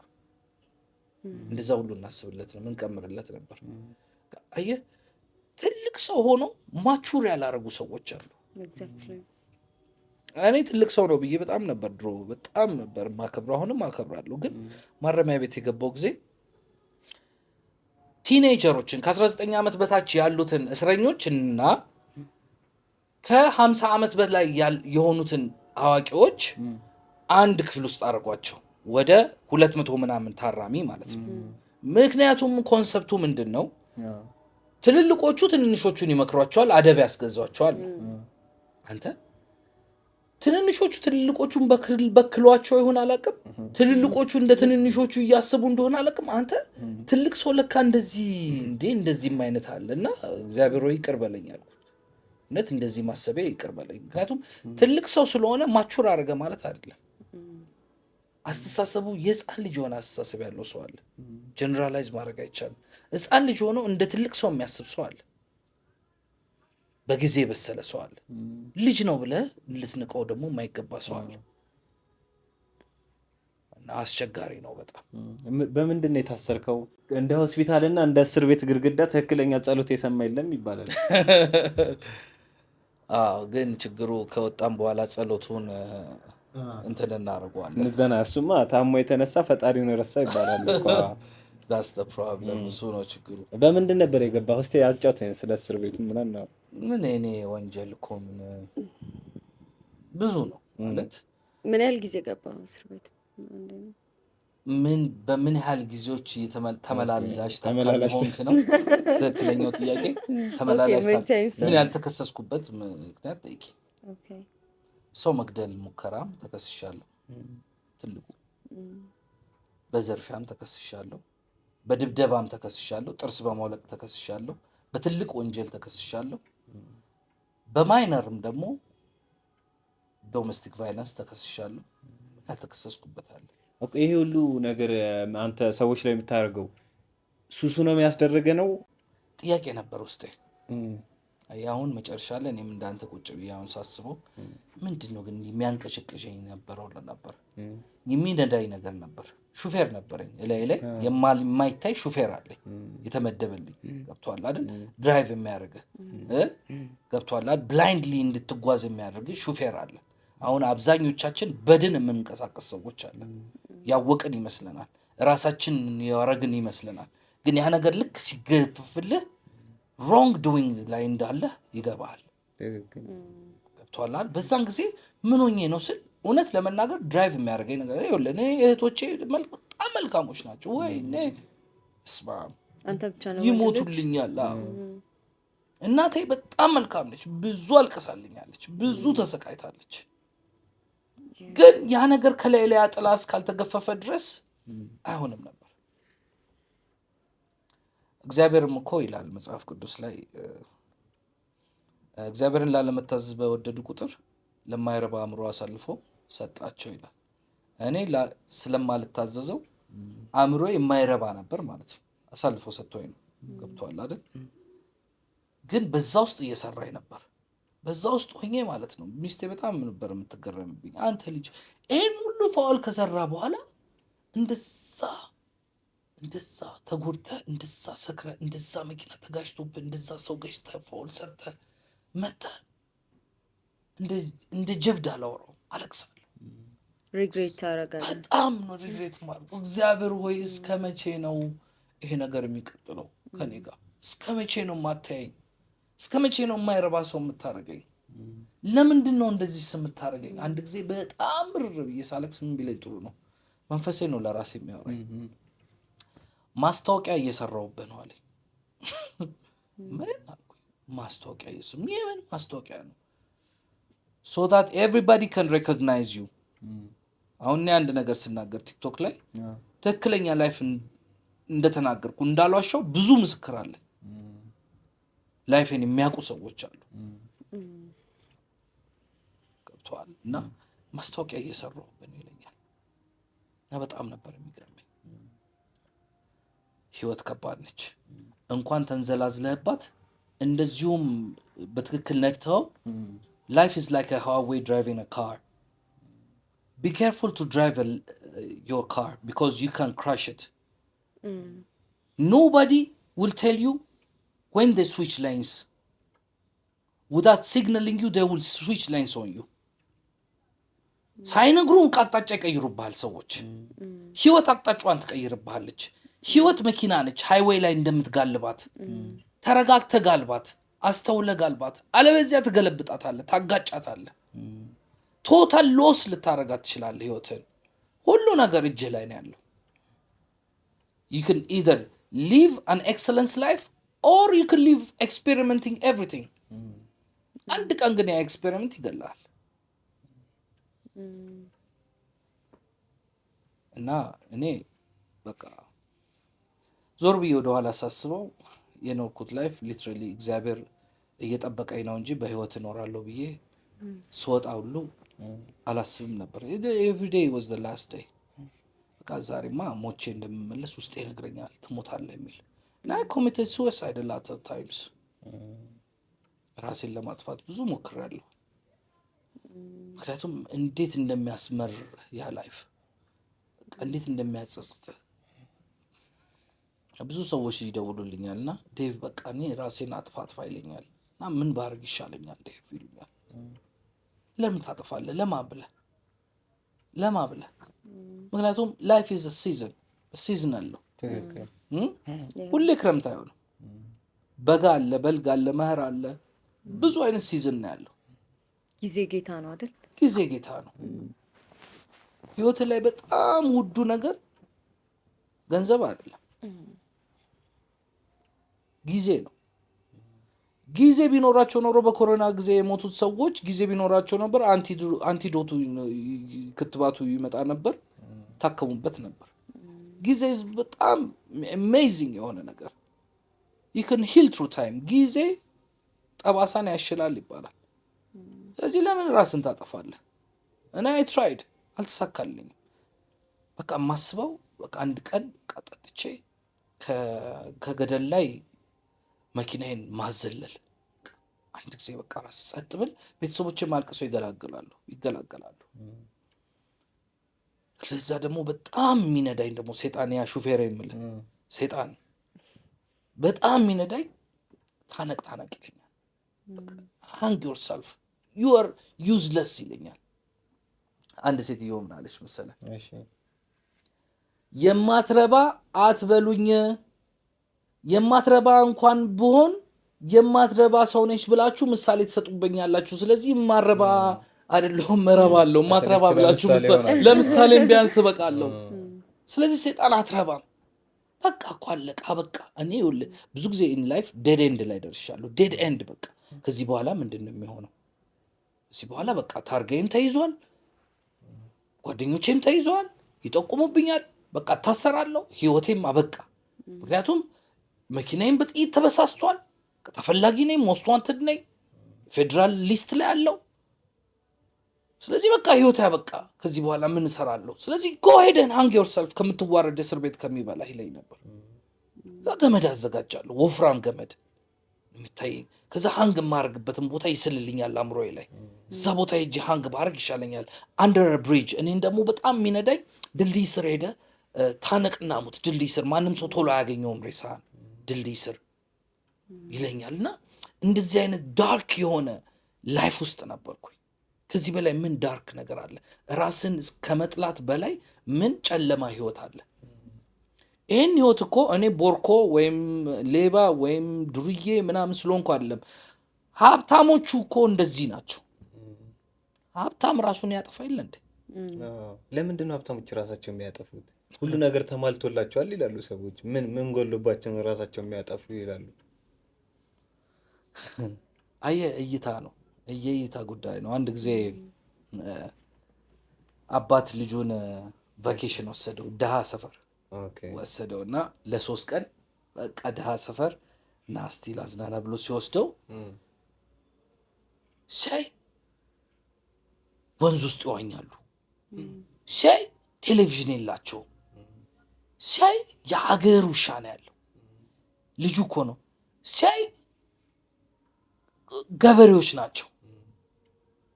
ሻይ በቃ በመገረም በቃ 3ቱን ቀን በመገረም አሳልፍና ጨርሶ 3ቱን ቀን ቫኬሽናቸውን ወደ ቤታቸው ሲሄድ አባት ጥያቄ ጠይቀዋል። ልጄ ያለው እንዴት አየኸው ይሄን ቫኬሽን ስለው፣ ዋው አባባ ድሃ መሆናችንን አሳየኸኝ አለው። ምን አለው ማለት ነው። እንዴት እንደዛ ልትል ቻልክ ሲለው፣ እኛ አንድ ውሻ ነው ያለን፣ እነሱ 4-5 ውሻ አላቸዋል። እኛ ዋና ትንሽዬ ነች ያለችናል፣ እነሱ ወንዝ አላቸዋል። እኛ የምንበላው የለንም፣ ገዝተን ነው የምንበላው አለ። እነሱ ግን አብቅለው ለሰዎች ሁሉ የሚተርፍ ምግብ አላቸው አለ። እኛ ቲቪ ነው ያለን አለ። እነሱ ግን ቤተሰብ አላቸው አለ። አየህ there's a problem with your thought ከአስተሳሰብ ጋር ችግር አለ። ሀብታም ያ ሁሉ ነገር ኖሮት ለምን መሰለ ሕፃን ልጅ የሚደፍረው? ሳቲስፋክሽን ልክ አለው። ይኸውልህ በኢኮኖሚክስ ኦፍ ስኬል የሚባል ነገር አለ። እኔ ኢኮኖሚክስ ዲግሪ ነው ያለኝ፣ በሊደርሺፕ ማስተርስ አለኝ፣ ተወሰነ ደግሞ በዶክትሬት ሄጃለሁ። እና ኢኮኖሚክስ ኦፍ ስኬል ማለት የእርካታ መጠን ማለት ነው። ሊትራሊ አንድ ብርጭቆ ውሃ ጠምቶ በጣም ስጠኝ ምናምን ብዬ ጠይቄ አምጣ ብለህ አንዱን ግጭ አድርገህ ትጠጣለህ። ድገምልሃለሁ። ሁለተኛ መድገም ትፈልጋለህ? እንደው ተግደርድረህ ሁለተኛውን ትደግምልኛለህ። ሶስተኛ ድገም ብለህ ጠብ ነው የሚሆነው። እንዴ ምን ለማለት ፈልገህ ነው? ምክንያቱም እርካታው ያለው the first one ስትቀምሳት ነው። አየህ አንተም ትጨነቃለህ፣ አላሙዲም ይጨነቃል። the only difference is የዜሮ ልዩነት ነው። የሚያስጨንቀን ነገር ይላል። የዜሮ ልዩነት ነው የሚያስጨንቃቸው። አንተ የቤት ኪራይ ፖድካስትህ ምናምን ብለህ በሺዎች ትጨነቃለህ፣ ኦሬስ በሚሊየን ልበል፣ አላሙዲ በቢሊየን ይጨነቃል። የዜሮ ልዩነት ነው። ሁለታችሁም ትጨነቃላችሁ። አንተ ጉንፋን ያማል፣ አላሙዲም ያማዋል። አንተ የፈለገ የሚጣፍጥ ነው ዋው ብለህ በላው፣ አላሙዲም የፈለገ የሚጣፍጥ ነው ዋው ብሎ ሁለታችሁም አንድ አይነት ሽንት ቤት ትሄዳላችሁ ለማውጣት አይቆይላችሁ። your body operates the same way። ምንም ልዩነት የለህም። the only ልዩነት የኑሮ ዘይቤና ዜሮዎቹ ናቸው። ይኸውልህ የመጀመሪያው መኪና ስትገዛ ያላሙዲ ልጅ ለምሳሌ ልስጥህ። ብድግልና ጠዋት ወይ ያላሙዲ አባቴ ጫማ ቸግሮኝ ነበርና ጫማ ግዛልኝ ይለዋል ወይንስ ጫማ ፋብሪካ ክፈትልኝ ይለዋል? ጫማ ፋብሪካውን ሲከፍትለትና ያለውን እርካታና አንተ ጫማ ለመግዛት የወር ደሞዝን ለአንድ ዓመት አጠራቅመው እቁብ ጥለህ ልክ ሲደርስህ እቁቡ ሄደህ ጫማውን አፈላልገህ የሚሆንህን ለክተህ የሱቁን ስቶር አስተናጋጇን ተጨቃጭቃት ሂሳብ አስቀንሰህ ወደኸው አልቅሰህ ይችን ያለችኝ እባክሽን ሽጭልኝ ብለህ ያችን ጫማ ስታረጋት ያለው ልዩነት እርካታ ምን ያህል ልዩነት አለ? ያንተ በጣም ሳቲስፋክሽን አለ።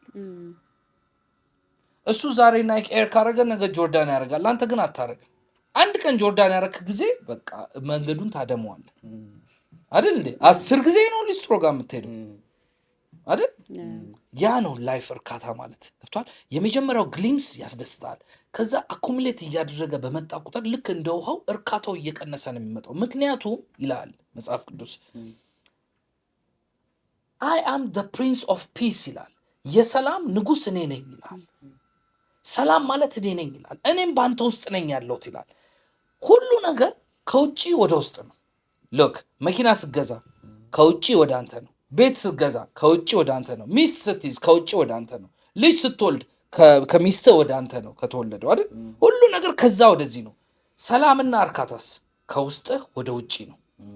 ሪፍሌክት ታደርጋለህ። ሰላም ያለው ሰው ሪፍሌክት ያደርጋል፣ ያስታውቃል። ሰላሙ ለህዝብ ያጋባባል፣ ደስታውን ያጋባባል።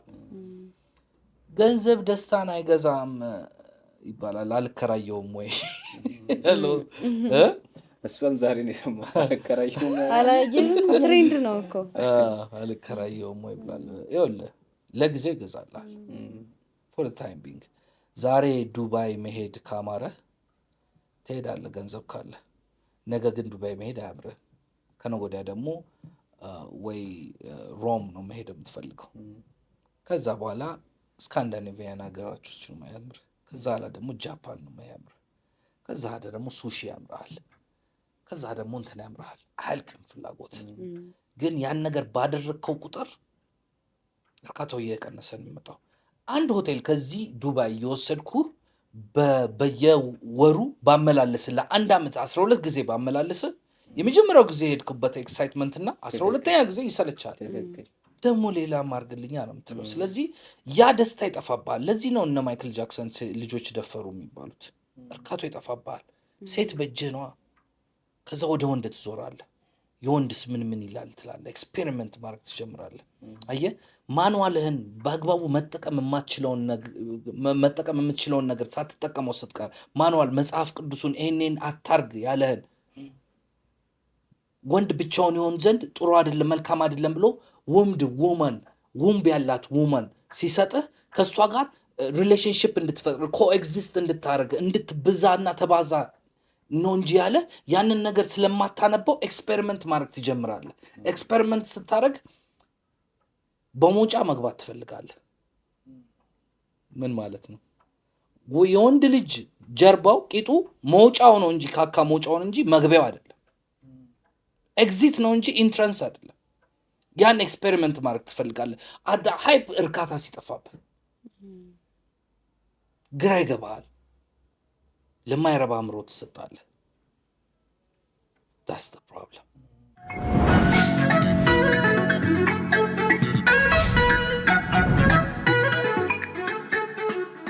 እያስጀመራችሁ አታስወሩም። በጣም እየተወቀስን ነው። እንደዚህ አታስወሩም ይሉናል። ፖድካስት ሲሆን ደግሞ ሀሳብ የተሰጣጣ ሰው ያንን አንደርስታንድ አያደርግም እና ላይክ ዳይሬክት ኢንተርቪው ይመስላል። በቃ ጀስት ያ ሰው ብቻ እየጠየቀው ከዛ መልስ ምናምን እንጂ እንደ ፍሬንድሊ እንድታወራ ሀሳብ ሼር እንድታረግ ምናምን እንደዛ አይመስለውም። ፖድካስት ይመስለኛል ሰው። ብርዱ እንዴት ነው ሰሞኑን? እዚህ ግን አሁን ውጭው እንትን አይልም አይበርድ። በጣም ይበርዳል። አክቹዋሊ እንትን ላይ ጾም ላይ ይሄ የኛ ጾም ላይ የሆነ ሀፍ ላይ ኖ እኔ ማስታውሰው ነው ተማሪም እያለን የሆነ ሀፍ ላይ ምናምን ይዘባል። የሆነ ሰዓት ላይ ይዘንባል። በጾሙ ነው ትዝ የሚለኝ የኛ ፐርሰናሊ የኛን ጾም ነው የማስታውሰው። አስተያየት ያርጉልን። ሁሌ ግን አንድ ላይ ነው የሚገባው ጾማችን አይደለም እኮ ከሆነ ጊዜ በኋላ ነው የኛ 15 ቀን እየቀነሰ እየተጠቀመ እኮ ለዛ ነው እንጂ። እሺ አሁን ገባን። ቅድሙን ጥያቄ እንመለስበት። እሺ ምን ነበር ጥያቄው? የመጀመሪያው ትዳር እንዴት ነው እንድትገናኛችሁ ከባለቤት ጋር? ሁለተኛው ደግሞ ማለት ነው አንዳንድ ሰዎች በገንዘብ በደንብ ሳትደራጅ ሴት ጋር ባትደርስ ጥሩ ነው ይላሉ። አንዳንዶቹ ደግሞ ባታገባም ምናምን ሴት ጋር ባትደርስ ጥሩ ነው ይላሉ። አንዳንዶቹ የለም ምንድነው እህል ውሃን ካገኘ አብረ ማደግ ይቻላል፣ ምንድነው ሶልሜት የሚሉት አይነት ሰው እንደዛ አይነት ሰው ካገኘ ችግር የለም አብሮ ማደግ ይቻላል ይላሉ። የትኛው እናንተ ሪኮመንድ ታደርጋለህ? እና እንዴት ተገናኛችሁ ምናምን ስለ ትዳር ነው። በነገራችን ላይ ብዙ ሰዎች የራሳቸውን አስተያየት መላምት ይሰጣሉ። ግን እኔ አንድ የምለው አባባል አለኝ። ከባዶ ብርጭቆ ላይ ምንም ነገር አቀዳም። ብርጭቆ ግን ባዶ ነው ብርጭቆ። ከዛ ላይ ቅዳልኝ ብለህ ምን ትቀዳልኛለህ? ቢያንስ ውሃ ይዛለህ። ቅድም ያልከው ቢያንስ እንደው ማስረባ አሮጊት ለመፈለግ ምሳሌ ይሆናለሁ እላለሁ። ግን ውሃ ካረክበት ብርጭቆ ባዶ ነው። እስቲ ውሃ ቅዳልኝ ከሱ ከባዶ ብርጭቆ ላይ። አንዳንድ ጊዜ ደግሞ ማለት ነው ብርጭቆ ይሞላል። ገብቷል። አንዳንድ ሰዎች ጋር ደግሞ ብርጭቋቸው ሙሉ ነው። አስተሳሰባቸው ሙሉ ስለ አንድ ነገር ደምድመዋል፣ ኮንክሉድ አድርገዋል እና ብርጭቋቸው ሙሉ ስለሆነ እዛ ላይ አንድ ጠብታ ብታደርገው ይፈሳል፣ አይጠቅማቸውም። ገብቷል። ስለዚህ ሁል ጊዜ ኪፕ ዮር ግላስ ሃፍ ፉል። ገብቷል። እውቀትህንም ቢሆን በተወሰነ ነገር ሌላ ነገር የምትጨምርበትን ነገር አመቻች። እኔ ይሄ ነው በቃ 1 ሲደመር 1 2 ነው ብለው አስተምሮኛል፣ በቃ 2 ነው። አሁን እኮ ሳይንሱ እንደዛ አይደለም የሚለው፣ ኳንተም ፊዚክስ እንደዛ አይደለም እያለ ያለው አይደል እንዴ? ኳንተም ፊዚክስ ላይ ስንደርስ ያንን ነገር ፌል አደረገ። ስለዚህ ነው የምለው ባንክ አካውንትህ የምትከፍተው ብዙ ብር ስላለህ ነው እንዴ? አይደለም፣ ብዙ ብር ልታስቀምጥበት ነው። ገና ልታስቀምጥበት ስለሆነ አየህ፣ ብዙ ብር ይዘህ ትዳር ውስጥ አገባም። ይሄኛው ፐርስፔክቲቭ ደግሞ አለ። ብዙ ብር ይዘውም ደግሞ የሚገባው ይቻላል። ብዙ ብር ስላለ ባንክ አካውንት ልከፍት ትችላለህ። ካምፓኒን የምታንቀሳቅስበት የቅርብ አቅራቢያ ብራንች ከሆነ የዛ ትከፍትበታለህ። ግን ደግሞ አካውንት ሲከፈት ገና ገንዘብ ሰርቼ አስቀምጥበታለሁ ለማለት ነው አይደለ እንዴ? ስለዚህ ትዳር ላይ ብር ኖራት አልኖራት ሳይሆን ኮምፓኒን አዳም ምንም ነገር ሳይኖረው ነው ሔዋን ያገባት። አካውንት ነበረው፣ አማራጭ የለውም። ከሔዋን ሌላ የለችም። ቴንክ ዩ ቬሪ ማች። ለዛ ነው እግዚአብሔር ላንተ ብሎ ያዘጋጀልህን ካገኘ ገንዘቡ አይደለም የሚያሳስበው። እኔ ባለቤቴ አንድ ስራ ላይ ነበርን እና አለቃዋ ነበርኩኝ በጊዜው። እሷ ጎበዝ ሰራተኛ ነበረች። ሪሌሽንሽፕ አልጀመርንም ነበር። እንደዚሁ አለቃና ባልደረባ ነን እና እየሰራን እያለ የሆነ ጊዜ ላይ እሷ ውጭ ሀገር ትሄዳለች። ከዛ ብዙ አመት ቆይታ ትመለሳለች። ከዛ እሷም ጓደኞቿን እዛ መስሪያ ቤት ልጠይቅ ስትመጣ እኔም ያጋጣሚ ነገር ጓደኞቼን እዛው መስሪያ ቤት ልጠይቅ ስመጣ ድጋሜ ተገናኘን። አምሮባታል፣ ቆንጆ ይሆናለች፣ ምናምን ተመችቷታል። የዛን ጊዜ ነው ሪሌሽንሽፑ የተጀመረው። ከዛ እንደ ቀልድ ወደ 1 አመት ገደማ በሪሌሽንሽፕ አሳለፍን በውጭ which is ሪሌሽንሽፑ ከመጀመራችን በፊት 1-2 አመት ነበረ በተውውቅ። ከዛ ሪሌሽንሽፑ ጋር 3ኛ አመት በለው። ከዛ ሁኔታዬን ስታይ ለምን ቤት አንከራይም ብላ ጎበዝ ስለሆነች ትንሽዬ ቤት የጭቃ ቤት እኔ ከምን የመሰለ ቤት ነው የወጣሁት የጭቃ ቤት ና አለች። እና እዚህ ፍራሽ አለ 800 ብር ነው ቤት ኪራይ እንግባ አለች። የት አካባቢ ነው? 24 እሺ ዋናው የቀለጠው ሰፈር። ከዛ እዛ እንግባ ስትለኝ አይ ሴድ ኦኬ። ከዛ ሄድኩኝ። ማታ ነው ገባን። ሳየው ፍራሽ አለ የጭቃ ቤት ነው። ኮርኒሱ አይጥ ምናምን ይሄድበታል። ከዛ ባሊ ያለ ፍራሽ አለ ኮንፈርት አለ። ከዛ ኢንቫይሮንመንቱ አይደለም ዋናው ፖይንቱ። እሷ ከኔ ጋር ካለች ፎቅ ቤት ነው ለኔ። እሷ ከኔ ጋር ካለች ያንን ቤት ወደ ፓላስ መቀየር እንችላለን። አየህ እይታ ነው። አንድ ጊዜ ዲዝኒ ታውቃለህ? ዲዝኒላንድ ባለቤቱ የሆነን ተራራ አየና ዋው አለ። ይሄን ተራራማ እንዲህ አድርጌ ዲዝኒላንድ አድርገዋለሁ አለና ፕሮጀክቱን ጠንስሶ ገና ሲጀምረው እሱ ታሞ ይሞታል። ከዛ ሚስትየው ኢንጂነሮችን ቀጥራ ህልሙን አሳካችና የምርቃቱ ቀን ኢንጂነሮቹ አርኪቴክቶቹ ይሄን ነገር በጣም ፕራውድ ሆነው ስለ ዲዝኒው እያወሩ ምርቃቱ ላይ ኦፕኒንግ ሴሬሞኒ ላይ ባለቤቱ ያየው ቪዥኑን ያየው ሰውዬ ቢኖር ኖሮ አሁን ምን ያህል ይደሰት ነበር አለ ማለት ነው። ከዛ ሚስትየው ተቀበለችና እናንተ አሁን ነው ያያችሁት፣ እሱ ግን ቀድሞ አይቶት ተደስቷል አለቻቸው። ስለዚህ እኔ ጭቃ ቤት ውስጥ መግባቴ ቀድሜ ያየሁት ቪዥን አለ። ህይወቴን ስታስተካክለው፣ ስትለውጠው፣ አካሄዴን ስታርመኝ፣ ከብዙ ጉድ ስታወጣኝ፣ ከጎኔ ስትቆም፣ ምሰሶዬ ስትሆን፣ ምርኩዜ ስትሆን፣ ልጆች ከእሷ ጋር ስወልድ፣ ትልቅ ደረጃም ስደርስ፣ ለብዙዎች አባት ስሆን ነው ያየሁት። የዛን ጊዜ ጭቃ ቤት ውስጥ ሆኜ ትልቁ ህልም ታይቶኛል። ትልቅ ቢዝነስና ትልቅ ሰው እንደምሆን በዛን ጊዜ ውስጥ አይቼዋለሁ። ግን እኔ የነበርኩበት ኮንዲሽን ላያሳየህ ይችላል።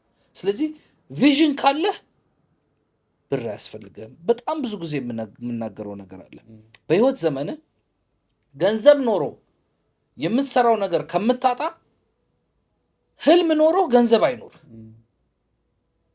ብዙ ሰዎች መጥተው አሁን እኔ ጋር ይማከራሉ። ሪል ስቴት ባለቤቶች ጫማ ቤት ነው የሚሰራው እና ጫማ ቤት አለ እና መጣሉ ከብዙ ቦታ ሪል ስቴት እና ላስጎብኝህ ምናምን ብለው የምትናገረው ነገር ኢንክሬዲብል ነው እንተዋወቅ ብለው ጠብቀውኝ ከምመጣበት ከምናምን ስንት ሰዓት ሙሉ ፀሐይ ላይ ቆመው ይጠብቁኛል። መጥተው ዴቭ ምናምን ብለው አክብረውኝ ወስደውኝ ሻይ ቡና ብለን ሪል ስቴታቸውን አሳይተውኝ ከዛ አብረን እንድንሰራ እንፈልጋለን ካንተ ጋር ምናምን ይሉኛል እና ይገርመኛል። ለምን መሰለህ? እኔ ጋር ህልም አለ፣ እነሱ ጋር ገንዘብ አለ። ገንዘብ ኖሮት ህልም ከሌለው ሰው ይልቅ ህልም ኖሮት ገንዘብ የሌለው ሰው ይበልጣል። ስለዚህ ገንዘብ የሌለኝም ብላ አትጨነቅ። ትዳር ፕሮሰስ ነው። ስሩ ታይም ገንዘቡ ቢመጣ ራሱ እንዳላባከን የምታደርገኝ ሚስቴ ነች እንጂ እኔ አባካኝ ነኝ። እንደነገርኳችሁ ነው ቅድም ታሪክ መበተን ነው ስራዬ። ያወቅኩ ይመስለኝ ነበር። አየህ ደካማ ጎኔን ልትሞላልኝ ስለምትችል ታስፈልገኛለች። ገባህ? ስለዚህ ገንዘቡ ከመምጣቱ በፊት መጀመሪያ እሷ እኔ መቅረጽ አለባት፣ መቀረጽ አለብኝ። ዱልዱም እርሳስ ነበርኩኝ። ስለዚህ እሷ እኔን ስለምትቀርጸኝ ፈለግኳት፣ አገኘኋት፣ ና ስትለኝ ታዘዝኩኝ። አሁን የደረስኩበት ደረጃ ደረስኩ። ስለዚህ ገንዘብ ሁል ጊዜ ተከታይ ነገር እንጂ ዋነኛ ነገር አይደለም ኢን ላይፍ። ብዙ ሎተሪ የደረሳቸው ሰዎች አይታችኋል? ተመልሶ ድሃ ናቸው። ለምንድን ነው? አያውቁበትም። ማኔጅመንት የላቸውም። ህልም የሚሄዱበትን መንገድ አያውቁትም። ስለዚህ ገንዘቡ መጣ፣ በትነው ይጨርሱታል። ከዛ መልሰው የባሰ ድህነት ውስጥ ይገባሉ። ያውም አግኝቶ ማጣት በጣም ከባድ ነው የሚባለው። መጀመሪያ ድሃ ብትሆን እኮ ኦኬ እየተመኘህ ትልልቆቹን እያየህ ትኖራለህ፣ አታውቀውም ሀብቱን። አግኝተህ ግን ስትወርድ ጸጸቱን ግን አትችለውም። ከምኞትና ከጸጸት ጸጸት ከባድ ነው፣ ምኞት ይሻላል። ምኞት በስንት ጣዕሙ። ልጆች ከመጡ በኋላስ እንዴት ነው? እስቲ የባለቤትህን አንተ የምትወደውን ኳሊቲዋን ነገርን፣ እሷስ ከአንተ የምትወደው ነገር ምንድን ነው? ሰዎችስ ትዳር ላይ ሲገቡ መጀመሪያ ምን ማየት አለባቸው? እኔ ከኔ 15 ዓመት ነው አይደል ያልከኝ? 15 ዓመት። እኔ ከኔ ምንም ኳሊቲ የለኝ በእሷ ዘንድ ሲታይ፣ እውነት ለመናገር ምንም የሚወደድ ነገር የለኝ። ነጭናጫ ነኝ፣ ኃይለኛ ነኝ፣ ዱርዬ ነኝ፣ አባካይ ነኝ። ምንም የሚወደድ ነገር የለኝ። ምንም ተደባዳቢ ነኝ፣ ክፉ ነኝ፣ ተንኮለኛ ነኝ። ከኔ ምንን አይታ ነው የወደድሽው ብላት፣ የምሬ ነው በቀልድ አድርጋም ቢሆን ምንንም አይቻልም የሚወደድኩ ነው የምትለኝ። ያ ነው ፍቅር እኮ። ምንም አንድ የሚወደድ ነገር የለም። ሜቢ ይመስልሻል? ይኸውልሽ ፍቅር 3 አይነት ነው 4 አይነት ነው። አንደኛው ኤሮስ ይባላል። ኤሮስ ማለት ኢሮቲክ የሆነ ፍቅር ማለት ነው። ሴክሹዋል የሆነ ድራይቭ ማለት ነው። ባቷ ቂጧ። እኔ ሚስቴ ሁሉ ነገር አሟልቶ ነው የሰጣት። እግሯ ያምራል፣ በቃ እግር ወዳለው፣ እግሯ ያምራል፣ በቃ ሰውነቷ ያምራል፣ ጀርባዋ ያምራል፣ በቃ ጸባዩም ቆንጆ ነው፣ በቃ ተሟልቶልኛል። ኤሮስ ኢሮቲክ የሆነ ፍቅር ነው። ገብቷል? ሁለተኛው ፊሊዮ የሚባለው ፍቅር ነው። ፊሊዮ ማለት ፋሚሊ ታይፕ የሆነ ፍቅር ማለት ነው። ፍሬንድሺፕ ታይፕ የሆነ ሰርጂዮ የሚባለው ፍሬንድሺፕ ታይፕ የሆነው ፍቅር ነው። 3ኛው። 4ኛው ደግሞ አጋፔ የሚባለው ፍቅር ነው። አጋፔ ማለት ኤሮስ ኢሮቲክ ነው። ከአንተ የሆነ ነገር ወንዳ ወንድነትን ወይ ሴታ ሴትነቷን ምናምን አይተህ የሆነ ነገር ከሷ የሆነ ነገር ፈልገህ ነው የምትሄደው። ፊሊዮ አንተ ቤተሰቦች ሂድ አክቱ ብሎ ከተፉበት ሂድ ከዚህ ምናምን ካሉ አንተ ትፈልጋቸዋለህ? አትፈልጋቸውም። ስለዚህ ከነሱ ናልኝ እኔ ልጅ እኔ ውድ እኔ ጅላሉዬ እኔ እኮ በጣም ወድ ስትባል ጅል ሆነህ ትሄዳለህ። እንደ ስሜ ሰርጂዮ ጓደኛ እስካለህ ድረስ ነው አብረው የሚሆነው። ስለዚህ ጓደኛችን በኦቨርዶዝ ቅርብ ጊዜ አጥተነዋልና ልክ ለመቅበር ተንደርድረን ሄደን ቀበር ነው። ልክ ቀብረ ነው ስንወጣ ሰው አንተ አሜን ወደ ቤት ሂዱ ምሳ ተዘጋጅቷል ሲባል አንተ ለመቅበር ያ ሁሉ ሰዓት የፈጀ ለመሄድ አንተ እንደዚህ መብረቅ ፍጥነት አለ። ፒፕል የለም በመቃብሩ ቦታ ብሎ ሄዷል። የት ቤት ሄዷል። እኛ ገና እዛንን መቃብሩ ቦታ ነን ያለ ነው። ወንድምየው ደግሞ እናቱ የተቀበረችበትን ቦታ ለማየት እዛ ሄዷል እና እዛ ጎን ለጎን ነው የተቀበሩት እና እዛ ጋር ሄዶ እያለቀሰ ነው። እሱ ማጽናናት አለብኝ ብዬ ሚስቴን ይዤ እሱ ጋር ሲሄድ አተራጭ አለ መቃብር ቦታ ባንድ ገርሞኝ ሳልነግራቸው ወጣው። ከዛ እዛ ስንደርስ ግር ብሎ ተሰልፏል። ምግብ ሊያዝ ማለት ነው። ከዛ እየተሳቀ ነው፣ ሊበላ ነው። ለቀስተኞቹ ቤተሰቦቹ አልበሉም ምግብ፣ ቁጭ ብለዋል ቤንች ላይ። እንግዲህ አስበው ከሞታ 24 ሰዓት ሆኖታል። ስለዚህ ከትናንት ጀምሮ አልተበላ በሐዘን ዛሬም ቀኑ ሙሉ ፀሐይ መጥቶናል፣ ቀብር አልተበላ። ባህላችን እንዴት አስቀያሚ እንደሆነ። ስለዚህ ያ ሁሉ ሰልፍ ተሰልፈው እኔም ከነሱ ጋር ተሰልፌ እያየሁት ወንድሜን ጓደኛዬ በለው የጓደኛዬ ወንድሜ ነው በጣም የምወደው እያየሁት ምግቡ እንዴት ብዬ ላንሳው? ከዛስ እሺ አይበላም ምናምን ስል እኛ እኮ አይበላም አይ ነውር እኮ ነው አይነት ነገር አለኝ ማለት ነው። እሺ ችግር የለም አነሳን ምግብ። እኛ ስንበላ ኦልሬዲ መሳቅ ተጀምሯል። we forgot about them። እስካለህ ድረስ ነው ጓደኛህ የሚኖረው። ከሌለ ቀብረን እንወጣለን። ገብቶሃል? ስለዚህ ሰርጂዮ እስካለህ ድረስ የሆነ ነገር ያገናኘናል። ወይ ብር እስካለህ፣ ወይ ሙድ እስካለህ፣ ወይ ፌመስ እስከሆንክ ድረስ ወይ ምንም ነገር ካልሆንክ አልፈልግህም። ኮንዲሽን አለው። አጋፔ ግን አንኮንዲሽን አለው። ይኸውልሽ አጋፔ ማለት የክርስቶስ ፍቅር ማለት ነው። አንቺ ምንም ስላለሽ፣ መልክሽ ስለሆነ፣ አቋሚ ስላማረ፣ ገንዘብ ስላለሽ፣ የተማርሽ ስለሆንሽ፣ ደህና ቤተሰብ ስለተወለሽ፣ ቦርኮ ስለሆንሽ፣ ድሃ ስለሆንሽ፣ ምንም ነገር ስለሆንሽ አለ እንዲሁ ወደደን ነው የሚለው። እንዲሁ ጅላሉን እንዲሁ ነው ወደድኩት። እይሽ ሚስቴ እኔን የወደደችኝ ቦርኮ ስለሆንኩ፣ ዱርዬ ስለሆንኩ፣ ሌባ ስለሆንኩ፣ ቆንጆ ስለሆንኩ፣ ገንዘብ ስላለኝ፣ አቋሜ ጥሩ ስለሆን፣ ደህና ቤተሰብ ስላለኝ ምንም ይወደድ ነገር አልነበረኝም። እንዲህ ወደደችኝ። ስለዛም የዚህን ያህል ጊዜ ቆየን። ባጠፋም ትወደኛለች፣ በበድላትም ትወደኛለች፣ ባስቀየማትም ትወደኛለች፣ ባስኮርፋትም ትወደኛለች፣ በለያትም ፈልጋኝ ትመጣለች። ጀግና በሆንም አብራኝ ነች። ፌመስ ስሆን አብራኝ ነች። ፌመስ ያልሆንኩኝ ጊዜ ቤት ውስጥ ቁጭ ብዬ በማለቅስ ጊዜ አብራኝ ነች። አየህ that's what is called love አጋፔ ማለት ያ ነው። ሰዎች በጣም እየተጋቡ ነው በዚህ ዘመን፣ በጣምም እየተፋቱ ነው። እስቲ ከእናንተ ልምድ ምንድን ነው ፍቺ ሪዝኑ ምን ይመስላችኋል? አንድ ፔዛንት የምትባል ወፍ አለች። ፔዛንት ወፍ እንደ ፒኮክ አይነት ነገር ነች። ፒኮክ ታውቃለች። ጭሯና እንትኗ ረዥም ነው፣ ክንፏ ረዥም ነው እና ብዙ መብረር አትችልም እና ከበሬ ጋር ነው ያደገችው። በሬው ቤት ነው ያደገችው እና አንድ ገበሬ እርሻ ላይ ከዛ በኋላ በሬው ሳሩን ሲያረግ መሬት ላይ ሲንከባለል ምናምን የሚያነሳውን አፈር አዘል ሳሮችን እያነሳች እየለቀመች ትበላለች ስርስሩና ሁሌ ትናፍቃለች። በሬዬ ያለችው በሬ ለማቆላመጥ ይምለዋል።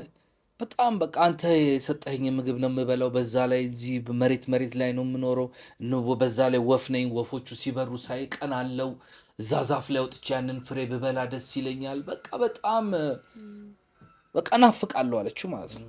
ከናፈቅሽ አላት የኔን ቡልሺት ቢ አላት ለ4 ቀን የኔን ምንድነው የምትሉት እበት የኔን እበት ለ4 ቀን ከበላሽ እዛ ዛፍ ላይ በረሽ ትወጪና በ5ኛው ቀን ትበያለሽ ያን ፍሬ አላት ማለት ነው። መብላት ጀመረች የሱን እበት ቡልሺት ማለት ያዘም።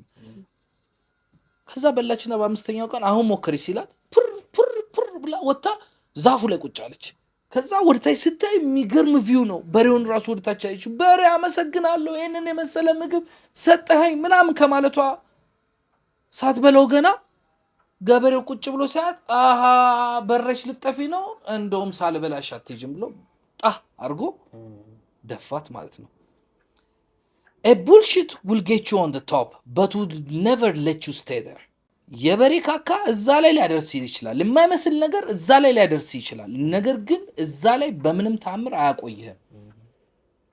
ገብቶሃል አይደል? ስለዚህ that's the point። ሰዎች የሆነ ነገር ስለሚፈልጉ ነው የሚጋቡት እንጂ really አጋፔ ፍቅር ሆኖ አይደለም የሚጋቡት። እከሌ ስላገባች እድሜዋ ስለደረሰ እድሜ ያለፈ ስለሆነ ወይ ደግሞ ዝናን ፈልጌ አሁን እኮ አርቲፊሻል እኮ ነው። do you know the difference between contract and ቃል ኪዳንና ኮንትራት ልዩነቱን ታውቀዋለህ? ቃል ኪዳንማ እስከ መጨረሻው ነው። ምንም ነገር ቢፈጠር እስከ መጨረሻው ነው። ምንም ነገር ቢፈጠር ኮንትራት ያው ጊዜያዊ ነው። እስከ እድሜ ፍጻሜ ድረስ አብሬሽ ልሆን እፈርማለሁ ብለህ ትፈርማለህ። ያስፈልጋል ፊርማ። የእንትን ዘፈን ነው። የማን ዘፈን ነበር? ያየው ወረቀት መለያደን ቴንክ ዩ ነው። አሁን እሱን አልሰማሁትም። ቴንክ ዩ ትክክል ነው። እና መፈራረም አለበት። ፕሪናታል ፕሪማቹር ሜሬጅ ነው ፕሪ ምናምን የሚባለው ነገር አለ። ምንድን ነው የምትሉት? ይፈርማሉ። በቃ እኔ ትዳር ውስጥ ከመግባቴ በፊት ይሄ ፎቅ ነበረኝ፣ ብትፋችኝ ቺን ፎቅ አትነኪያትም። ገብቷል? ኮንዲሽን አለው። ስለዚህ ተጠባብቀ ነው የምትጋባው። that's not love። በድሮ ዘመን ትዳር ይኸውልህ ሴቶቹ ባልየው ሄዶ ሰርቶ ለፍቶ ጥሮ ግሮ ሲመጣ ሚስት ቤቷን ፏ አርጋ ተዘጋጅታ ተጣጥማ ምግቧን ሰርታ ትጠብቀዋለች። ስለዚህ ባል ሲመጣ ሮሉን ያውቃል። ፕሮቫይደር he's a provider, he's the source of the house። ስለዚህ መጥቶ ያለውን ነገር ይዘረግፋል። ከዛ ሚስት ያችን ነገር ኩክ ታርጋለች፣ ያን ነገር ትሰራለች፣ ትሰጠዋለች። እሷም ሮሏን ታውቃለች። ከዛ ያንን ነገር ይበላል።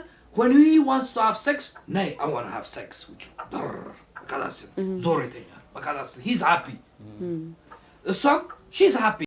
አሁንስ ወንዱ ቤት ቁጭ ይላል፣ ሴቷ ገንዘብ ሰርታ ትመጣለች። ስለዚህ ምን ይባላል? አሁን ድሮ ወንዱ ነበር ኩክ የሚያደርገው። ለያዕቆብ ኤሳው ነበር ኩክ እያደረገ የሚያመጣለት። እነ ያዕቆብ ነበር ኩክ ለይስሐቅ ኤሳው ነበር ኩክ የሚያደርግለት። ሂድና ምግብ ሰርታ አምጣልኝ የሚጣፍጠውን ያለው እናትየውን ወይ ደግሞ ሴት ልጁን አይደለም፣ ወንድ ነበር ኩክ የሚያደርገው። ስፔሻል ሼፎች ነበር ወንዶች። አሁን መሀል ላይ ሴቶች ሆኑና ሚናውን ያዙና አሁን ደግሞ ተገልብጦ ወንዱ ሆነ ሼፍ። ስለዚህ ሴቷ ፕሮቫይደር ሆነች። ስለዚህ እኩል ሰይን መኖር ጀመረ ቤት ውስጥ። ማን የበላይ አውቶሪቲ እንደሆነ መታወቅ እስከሚያቅት ድረስ። አንዳንዱ ቤት ደግሞ ስገባ ገንዘብ ስፖይል ያደርጋቸው ነው። ስታየው ገንዘቡን ፈልጋ ነው የገባችው። ስለዚህ እሱ ደግሞ እስከ ከፈልኩሽ ድረስ ረግጥሻለሁ፣ ቢደፉሽም ቅር እንዳይልሽ። ወደሽ ከተደፋሽ ቢረግጡሽ አይክፋሽ። አንዳንዱ ቤት ደግሞ ይሄን ታያለህ። ስለዚህ የወንዶች ሮል በአዲሱ ተርሚኖሎጂ ምንድን እንደሆነ ራሱ ወንድ ማለት ቤት ውስጥ አናውቀው። ሴቶቹ is the boss። እኔ አሁን ከማረሚያ ቤት የወጣው ጊዜ ወደ 2 ዓመት ገደማ በጀርባዬ ተኝቻለሁ ቤት ውስጥ። ሚስቴ ነበር ሰርታ የምታበላኝ ረዥም ጊዜ እና በጣም ነበረ ውስጥ የሚደመው። እኔ መስራት አልችልም፣ እኔ የሆነ ነገር አይከፈትልኝም፣ እኔ እንደዚህ ያለ ነጫ ላይ አለቅሳለሁ። ታባብለኛለች፣ አይዞ ነገ ከነገ ወዲያ ትቆማለህ፣ ነገ አንተ ነው የምታስተዳድረህ፣ ለጊዜው ነው፣ አንተ ጀግና ነህ ትለኛለች። ወይኔ ጀግና ነህ ስትለኝ እንዴት እንደሚያስደስተኝ ወይኔ ልነግራችን፣ እንዴት ቢውልድ አፕ እንደማድረግ፣ እንዴት ማንበብ እንደምጀምር፣ እንዴት መጽሐፍ እጀምራለሁ፣ ማንበብ ሰርች ማድረግ እፈልጋለሁ፣ መማር እፈልጋለሁ። የዛን ጊዜ ጀግና ነህ ብላኝ የለ በቃ አልኩ፣ ያስደስተኛል። ስለዚህ አሁን ወንዶቹ ቤቶች ስንተኛ፣ ሴቶቹ አንተ አህያ ተኝተህ ትቀለባለህ። በእነሱ ገንዘብ ነው መኪና የሚገዙልህ። አሁን እኮ ጊዜው ተገልብጧል። ሴቶች ናቸው ለወንዶች መኪና የሚገዙት አይደል እንዴ? ጀግና የሆኑት ኖ ሹገር ስለሆነች አለ እድሜዋ ስለገፋና እሱ ልጅ ስለሆነ አይደለም። እሱ ብቻ አይደለም፣ እነሱ የተሻለ ስራ አላቸው። በጣም ትልልቅ ድርጅት ውስጥ ይሰራሉ። በጣም ብዙ ትልልቅ ቢዝነስ አላቸው፣ ሆቴሎች አሏቸው። ወንዶቹ ምንም ነገር የለም። ስለዚህ ሴቶቹ ፕሮቫይደር ሆነዋል፣ የእኛን ሚና ወስደዋል። ስለዚህ ሚኒንጉ ይምታታብሃል። ስለዚህ አፈን ልከፍት ስትል ማንነትህን ወቅ ትባላለህ። ቺፍ እንዳለ ስለዚህ አንገትን ትደፋለህ። ግራ የገባው ኤጅ ላይ ነን ያለ ነው። ገብቶሃል? ስለዚህ አትፈርድባቸውም። ዘመኑን መዋጀት መቻል አለብህ። you have to cope up። ያንን ነገር ለማድረግ አንደርስታንድ ማድረግ አለብህ። do you know what's the difference between knowledge, understanding and wisdom is? በእውቀት በመረዳትና በጥበብ መካከል ያለውን ልዩነት ታውቁታላችሁ? ዛሬ ብዙ እየተማራችሁ ከፈጣሪ የምታገኙ ይቻላል። እሺ ነገር እውቀት ሰፈረ ይሰጣል፣ ቤተሰብ ይሰጣል፣ ጓደኞች ይሰጣል፣ ቲቪ ይሰጣል፣ ሚዲያ ይሰጣል፣ ላይፍ ይሰጣል። እውቀት ትምህርት ቤት ይሰጣል። እውቀት ጋዘር የምታደርገው ኢንፎርሜሽኖች ናቸው። ያንን ኢንፎርሜሽን ፕሮሰስ አድርገህ አንደርስታንድ ማድረግ ደግሞ ሌላ ደግሞ ሚና ነው። መረዳት ማለት ያንን ኢንፎርሜሽን ፕሮሰስ አድርገህ መረዳት ሌላ ትልቅ ብቃት የሚጠይቅ ነው። አብዛኞቻችን እውቀት አለን፣ ግን መረዳት የለም፣ አንረዳውም። ለምሳሌ ፈተና ስትፈተን፣ ፈተና ማለት ትምህርት ቤት ምን ማለት መሰለ? eat as much as you can and vomit it as much as you can on the test። በደንብ ታጠናለህ፣ ትበለዋለህ። ያጠናውን ወደ እያልክ ሄደህ ልክ ፈተና ላይ አድርገህ ትተፈዋለህ። ከዛ ስትወጣ ባዶ ነው። you're empty minded. you don't understand. ቆጥራችሁ ተረከቡኝ አይነት ነገር ነው። ቶሎ ተረከቡኝ በቃ you don't understand it. that's our educational system. ፌል አረክ ማለት አንተ ሰው አይደለህም ማለት ነው እንዴ? ብቃት የለህም ማለት ነው እንዴ? እስቲ ትምህርት ቤት ፌል ያርጉት በሙሉ ሃሪሰን ፎርድ አልኩ፣ ሄንሪ ፎርድ አልተማረም ነው አልተማረም። ያው እዚህ ጋር ቲንክ ኤንድ ግሮ ሪች የሚል መጽሐፍ አለ። thank you very much። አብዛኛው ኒኮላስ ቴስላ ጥራልኝ እንዳለ ጥራልኝ። ማን ነው ይሄ? መብራትን የሰራው ቶማስ ኤዲሰን ነው።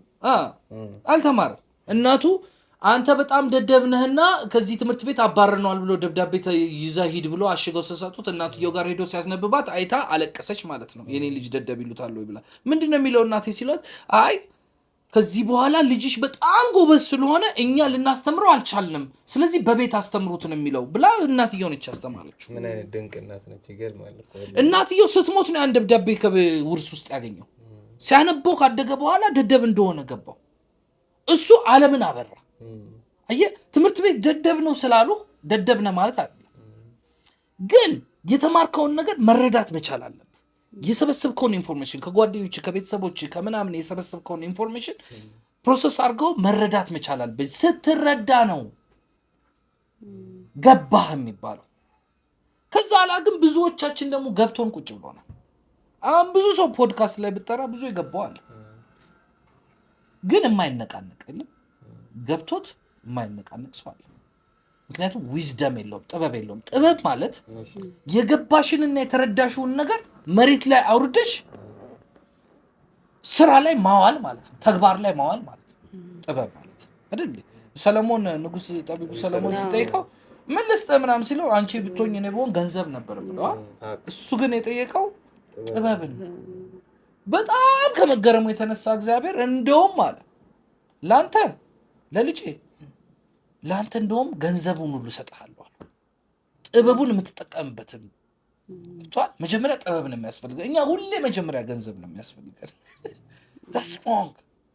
እዚህ ነው ድሃ ሆነን ቀንጭረን የቀረነው፣ ጥበብ የሌለን ሀብታሞች ስለሆነ ገባ። ስለዚህ አሁን ማይ ፖይንት ኢዝ መሬት ላይ አውርደህ የምጠቀም የምትችለው እውቀትና መረዳት ካለህ አንተ የሚችልህ ሰው የምትቻል ሰው አይደለም። ስለዚህ አንደርስታንዲንግ አለን፣ የትዳር ኖሌጁ አለን ስለ ትዳር። ቤተሰቦቻችንን አባቴ እናቴን በጥፊ ሲመታት አይቻለሁኝ። እኔም ግዴታ ሚስቴ በጥፊ መምታት አለብኝ። ስለዚህ እሷ ደግሞ ፕሮቫይደር ሆናለች። ዘመን ተቀይሮ ከዛ ኋላ አንተ ቤት ተኝተሃል መታ እንትን ስትል አንቺ ምን አባሽ ወጣት ሰሪም ወይ ምናምን ብለህ ልትማታ ስትል አንተ ትባላለህ። ጥበብ የለህማ። ለዚህ ነው ትዳሮች አብዛኛውን ጊዜ የሚፋቱት። እና ምናልባት ደግሞ የትኛው ይሻላል? ቆይ እንደ አማራጭ ማለት ነው ሪሌሽንሽፕ ላይ ቆይቶ ትዳር ላይ መግባት ይሻላል ወይስ ወዲያውኑ ሪሌሽንሽፕ እንደተጀመረ ትዳር መመስረት? ሜቢ እነዚህ ነገሮች ፍቺ ላይ ተጽዕኖ ያላቸው ይመስላል። ምግብ ኩክ ስታረጊ ቶሎ የሚበስል አለ፣ እሳት በደንብ የሚመታው ደግሞ አለ አይደል? ስለዚህ አንዱን ባየሽበት ሌላው ማየት አትችልም። እንቁላል በምጠብሽበት የእሳት መጠን ቅቅል አሰሪበትም። ስለዚህ ለብዙዎች የሚመግብን ላይፍ ከሆነ የምታስቢው በደንብ እሳት ሊመታው ይገባል። አለዚህ ለብ ለብ ከሆነ ደግሞ ለብ ለብ አድርገሽ ወይ ብለሽ መግባት ትችላለሽ። ነገር ግን ለብ ለቡም እኮ ቁርስ፣ ምሳ፣ እራት ሊበላ ይችላል አይደል? እንቁላል ቁርስም ተቀቅሎም ምሳ እራትም ልንበላው እንችላለን። በስልስ ምናምን ግን ደግሞ you have to have the wisdom ቅቅሉንም ጥብሱንም እንትንም በስልሱም በምኑም አርጌ ይሄ ነገር ደግሞ ሲደክመኝ ይሄን ነገር አርጌ ሪሌሽንሺፑን እንዳይወድቅ ደገፍ አርጌ እየተሸነፍኩ አንዱ ለአንዱ እየተሸነፈ እኔ አሁን ሚስቴ ብዙ ጊዜ ትሸነፍልኛለች። እግዚአብሔር አክብራት። አሜን አሜን። በቃ ልክ ባልሆን እንኳን ትሸነፍልኛለች። አንተ ግን ምናምን በቃ እንደዚህ ነው አንተ ማለት ግን እንደዚህ ነው ምናምን ዝም በይ ስላት ኦኬ ግን ምናምን ብላ ታልፈኝና የሆነ ደስ በሚለን ቀን ላይ ሁለተኛ ግን እንደዚህ እንዳትለኝ ትለኛለች። ምክንያቱም የዛን ሰዓት ላይ ሁለታችንም እሳት ብንሆን ቤቱ ይፈርሳል። ስለዚህ አንዳችን መሸነፍ አለብን። ላይፍ እንደዛ ነው የሚገነባው። ስለ ልጆች አሁን የትምህርት ስርዓቱንም ካነሳን አይቀር አንዳንድ ሰዎች ሆም ስኩል ያስተምራሉ። የኛ ሀገር የትምህርት ስርዓት አስጠሊታ የትምህርት ስርዓት ካለባቸው ሀገሮች ከመጨረሻ ስንት አምስተኛ ነን ምናምን እና ምን እያሰብክ ነው አንተ በትምህርት ልጆች ምናምን? እኔ አሁን 3 ልጆች አሉኝ፣ 2 ወንድ 1 ሴት። አንድ ደግሞ እግዚአብሔር የሰጠኝ ደግሞ ማሳድገው ልጅ አለኝ 4። እግዚአብሔር ደግሞ በሌላ ልጅ የሚባርከኛል ብዬ ኤክስፔክት አደርጋለሁ። እየመጣልን ነው። በጣም ብዙ ደግሞ አባት መውለድ ብቻ አይደለም፣ ላልወለድከውም ልጅ አባት መሆን ትችላለህ። እና ብዙዎች ከኔ ጋር ይማከራሉ፣ ብዙዎች ይመጣሉ እኔ ጋር አባቢ ይሉኛል። ሁሌ አባቢ ነው የሚባለው። ሁሉም የሰፈር ልጅ እንዳለ አባቢ ነው የሚለው። ምክንያቱም ለልጅ ያለኝ እይታ ያውቁታል፣ ገና መንፈሳቸው ይነግራቸዋል። ከወላጅ መካከል ሮጠው እኔን ነው የሚሰሙት። ዱርዮችም ጋር ስትሄድ ትልቅ ዱርዮች አሉ የሚባሉ ዱርዮችም ጋር ብሄድ ያ ማንነቴ አለ፣ ያ ሰብሳቢነቴ፣ ያ መጋቢነቴ እግዚአብሔር አይወሰድብኝ፣ ያ ሰጪነቴ ስላለ ብዙዎቹን አሁን አራብሳ ላይ እኔ ስር ናቸው ያሉት። እርዳታ ብሎ ቢመተው ቢጠይቁኝ እጄን አላጥፍባቸውም፣ ብዙ ነገር አድርግላቸዋል። ያ አባትነት ነው፣ ያ ነው ትርጉሙ። ስለ ትምህርት ስርዓቱ ምን ታስባለህ? እኔ የምለው ህይወትህን ሙሉ አስበዋል። ከኪንደርጋርተን 3 ዓመት እስከ 12ኛ ክፍል ድረስ እስከ 18 ዓመት፣ ከዛ በኋላ ደግሞ ኮሌጅ 4 ዓመት 21 22 ሞላ። ከዛ ለማስተርስ ደግሞ 3 ዓመት 25 ዓመት፣ ከዛ ዶክተሬት ከሄድ ከአንድ 5 ዓመት 30። የእድሜህን ከግማሽ በላይ በትምህርት ነው የምታሳልፈው። ግን ተምረህ ምን ያህሉ ሰክሰስፉል ነው? ምን ያህሉ ስራ አገኘ? ይህ ቅድም ስንጫወተው የነበረው ጨዋታ ስራ ይፈለጋል እንጂ ስራ ይፈጠራል እንጂ አይፈለግም። ያን አያስተምሩም። ትምህርት ማለት ኦቢዲየንስ ነው። እነዚህ ሃይራርኪዎቹ ኤሊት ሶሳይቲ ነው የፈጠረው ይሄንን ነገር ኤጁኬሽናል ሲስተምን። በኢንዱስትሪያል ሪቮሉሽን ጊዜ በ1853 ዓመተ ምህረት ሰዎችን ወርከር ሶሳይቲ ለመፍጠር ስለተፈለገ ለዛ ኢንዱስትሪያል ሪቮሉሽን የሚመጥን ትምህርት ተዘጋጀና ለፕሬዚዳንቱ ቀረበለት።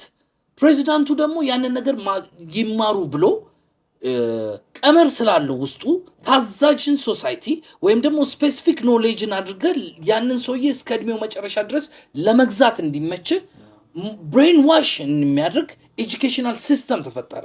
መጀመሪያ ትምህርት ሲጀምር ከስፓርታኖች ነው የጀመረው፣ ከግሪክ ነው የጀመረው። ከዛ ምንድነው ወታደርናን ለማለማመድ ከልጅነት ጀምሮ ሪክሩት ያደርጓቸውና ይሄ ዋርን የበላይነትን ለማስጠበቅ የሀገርን ህልውና ለማስጠበቅ ወታደሮችን መመልመል ሲጀመር ልጆችን በዛ ውስጥ ኤጁኬሽናል ሲስተም ተጀመረ። እነ ሶቅራጠስ እነ ፕሉቶ የዛን ጊዜ ፊሎሶፊያቸውን ሲጀምሩ ያንን ኢምፓክት ልጆች ላይ ማድረግ ተጀመረ። ምክንያቱም የነሱ ላንጉጅ የነሱ ካልቸር የነሱ ኖሌጅ ዓለምን እንዲገዛ ስለሚፈለግ በዛን ጊዜ ዋይዘስት ጄኔሬሽን ስለነበረ ያንን ነገር ኢምፕሊመንት ተደረገ። ከዛ ያስሩ ጄኔሬሽን እየረዘመ ሲመጣ ኤጁኬሽናል ሲስተም በኢንዱስትሪያል ሪቮሉሽን ጊዜ ይፋ ተደረገ። ዋን ወርልድ ኤጁኬሽናል ሲስተም ይባላል። ምን ማለት ነው? ዓለምን በአንድ ትምህርት እንግዛት እንደማለት ነው። ስለዚህ እኛ አሁን ሰው ከዝንጀሮ መጣ ብሎ የቻርልስ ዳርዊንን ቲዮሪ ሰው እንትን ነበረ ታድፖል ነበር፣ ከዛ በኋላ የሆነ ሞልድ ሆነ፣ ከዛ የሆነ ዝንጀሮ ሆነ፣ ከዛ በኋላ ከዝንጀሮ ከሚሊየንስ ኦፍ ኢቮሉሽናል ይርስ ሰው ሆነ ብሎ የሚያስተምሩትን ትምህርት እኛ ከነሱ ጥሬውን ተቀብለን ሳንመረምር ልጆችን እያስተማርን ነው። ሮንግ የሆነ ትምህርት እያስተማርን ነው አይደል? ተምረን አላለፍነውም። ሰው ከዝንጀሮ መጣ ተብለሽ አልተማርሽም እና ዝንጀሮ ነሽ። አስተማሪውን እኔ ቀና ብዬ ቲቸር እኔ ከዝንጀሮ አይደለም የመጣሁት ብሎ አይመታኝም። በዛን ጊዜ ትባረራለህ እንጂ አልባረርም ከትምህርት ቤት። ስለዚህ የሚያስተምሩን አስተማሪዎች ብዙሃኑ ስለተከተሉ ልክ አይደለም። የኢትዮጵያ መንግስት ኤጁኬሽናል ሲስተም ይሄ ነው ትክክለኛው ብሎ ስላስተማረኝ እሱ ልክ አይደለም። ኤክስ ስለሰጠኝ አስተማሪው ልክ ነው ማለት አይደለም። ምክንያቱም ይኸውልህ ትምህርት ለመልካም ህይወት ይዳርጋል ነው እንጂ ሀብታም ያደርጋል ተብሎ ቢታሰብ ኖሮ አስተማሪዎቻችን ሀብታም ነበሩ እስከዛሬ ድረስ። እንደ አስተማሪዎቻችን ግን ምስኪን የለም። ኤጁኬሽናል ሲስተም ጀነራላይዝ አድርጊ ክፉ ነው መጥፎ ነው እንደገና ደግሞ ኦቢዲየንስ ነው የሚያስተምረው እንጂ ክሪቲካል ቲንከርስ እንድንሆን አይደለም ብል አስቸጋሪ ነው። እኛ ግን አቀባበላችን እና ያስተማማር ዘይቤያችን እና ካሪኩለማችን ለትውልድን በሆነ መንገድ ለመቅረጽ የሆነ ትውልድ በሆነ ኦቢዲየንስ ተምሮ ኢንጂነሪንግ ሆኖ በዛ ዘርፍ እንዲሰራ ተብሎ ነው ያ ሁሉ ሺህ ተማሪ በአመት የሚመረቀው። ባለፈው ሪፈርስ አድርግ ወደ 200 ምናምን ሺህ ተማሪ ይመረቅ ነበር። ስንቱ ሰው ስራ ያዘ? ስንቱ ሰው እንትን አለ? ምክንያቱም ክሪቲካል ቲንከርስ ስለማይሆኑ ምንድነው የሚሆነው? መጨረሻ ላይ ስራ ስትፈልግ ስጀዝም እድሜ ያልፍባል። የእድሜን ግማሽ በትምህርት ታሳልፈ። አሁን እኮ የኤአይ ዘመን መጥቷል። የፈለኩትን ነገር ማወቅ በፈልግ ሪፈር ማድረግ እችላለሁ። ታወራኛለች፣ ቻትጂፒቲ አለ፣ ስልክ ላይ ጀምና ያለች አንድ የምፈልገው ይሄ እንዴት ነው በአማርኛ ታወራኛለች። ያ እውቀት እኮ ነው። እስቲ ንገረኝ፣ የዛ ሁሉ ከተማርከውና ኤክስ ካገኘው ራይት ካገኘው እስከ 12ኛ ክፍል ስንቱን ፐርሰንት አስታውሰዋል? ስንቱ ጠቅመዋል?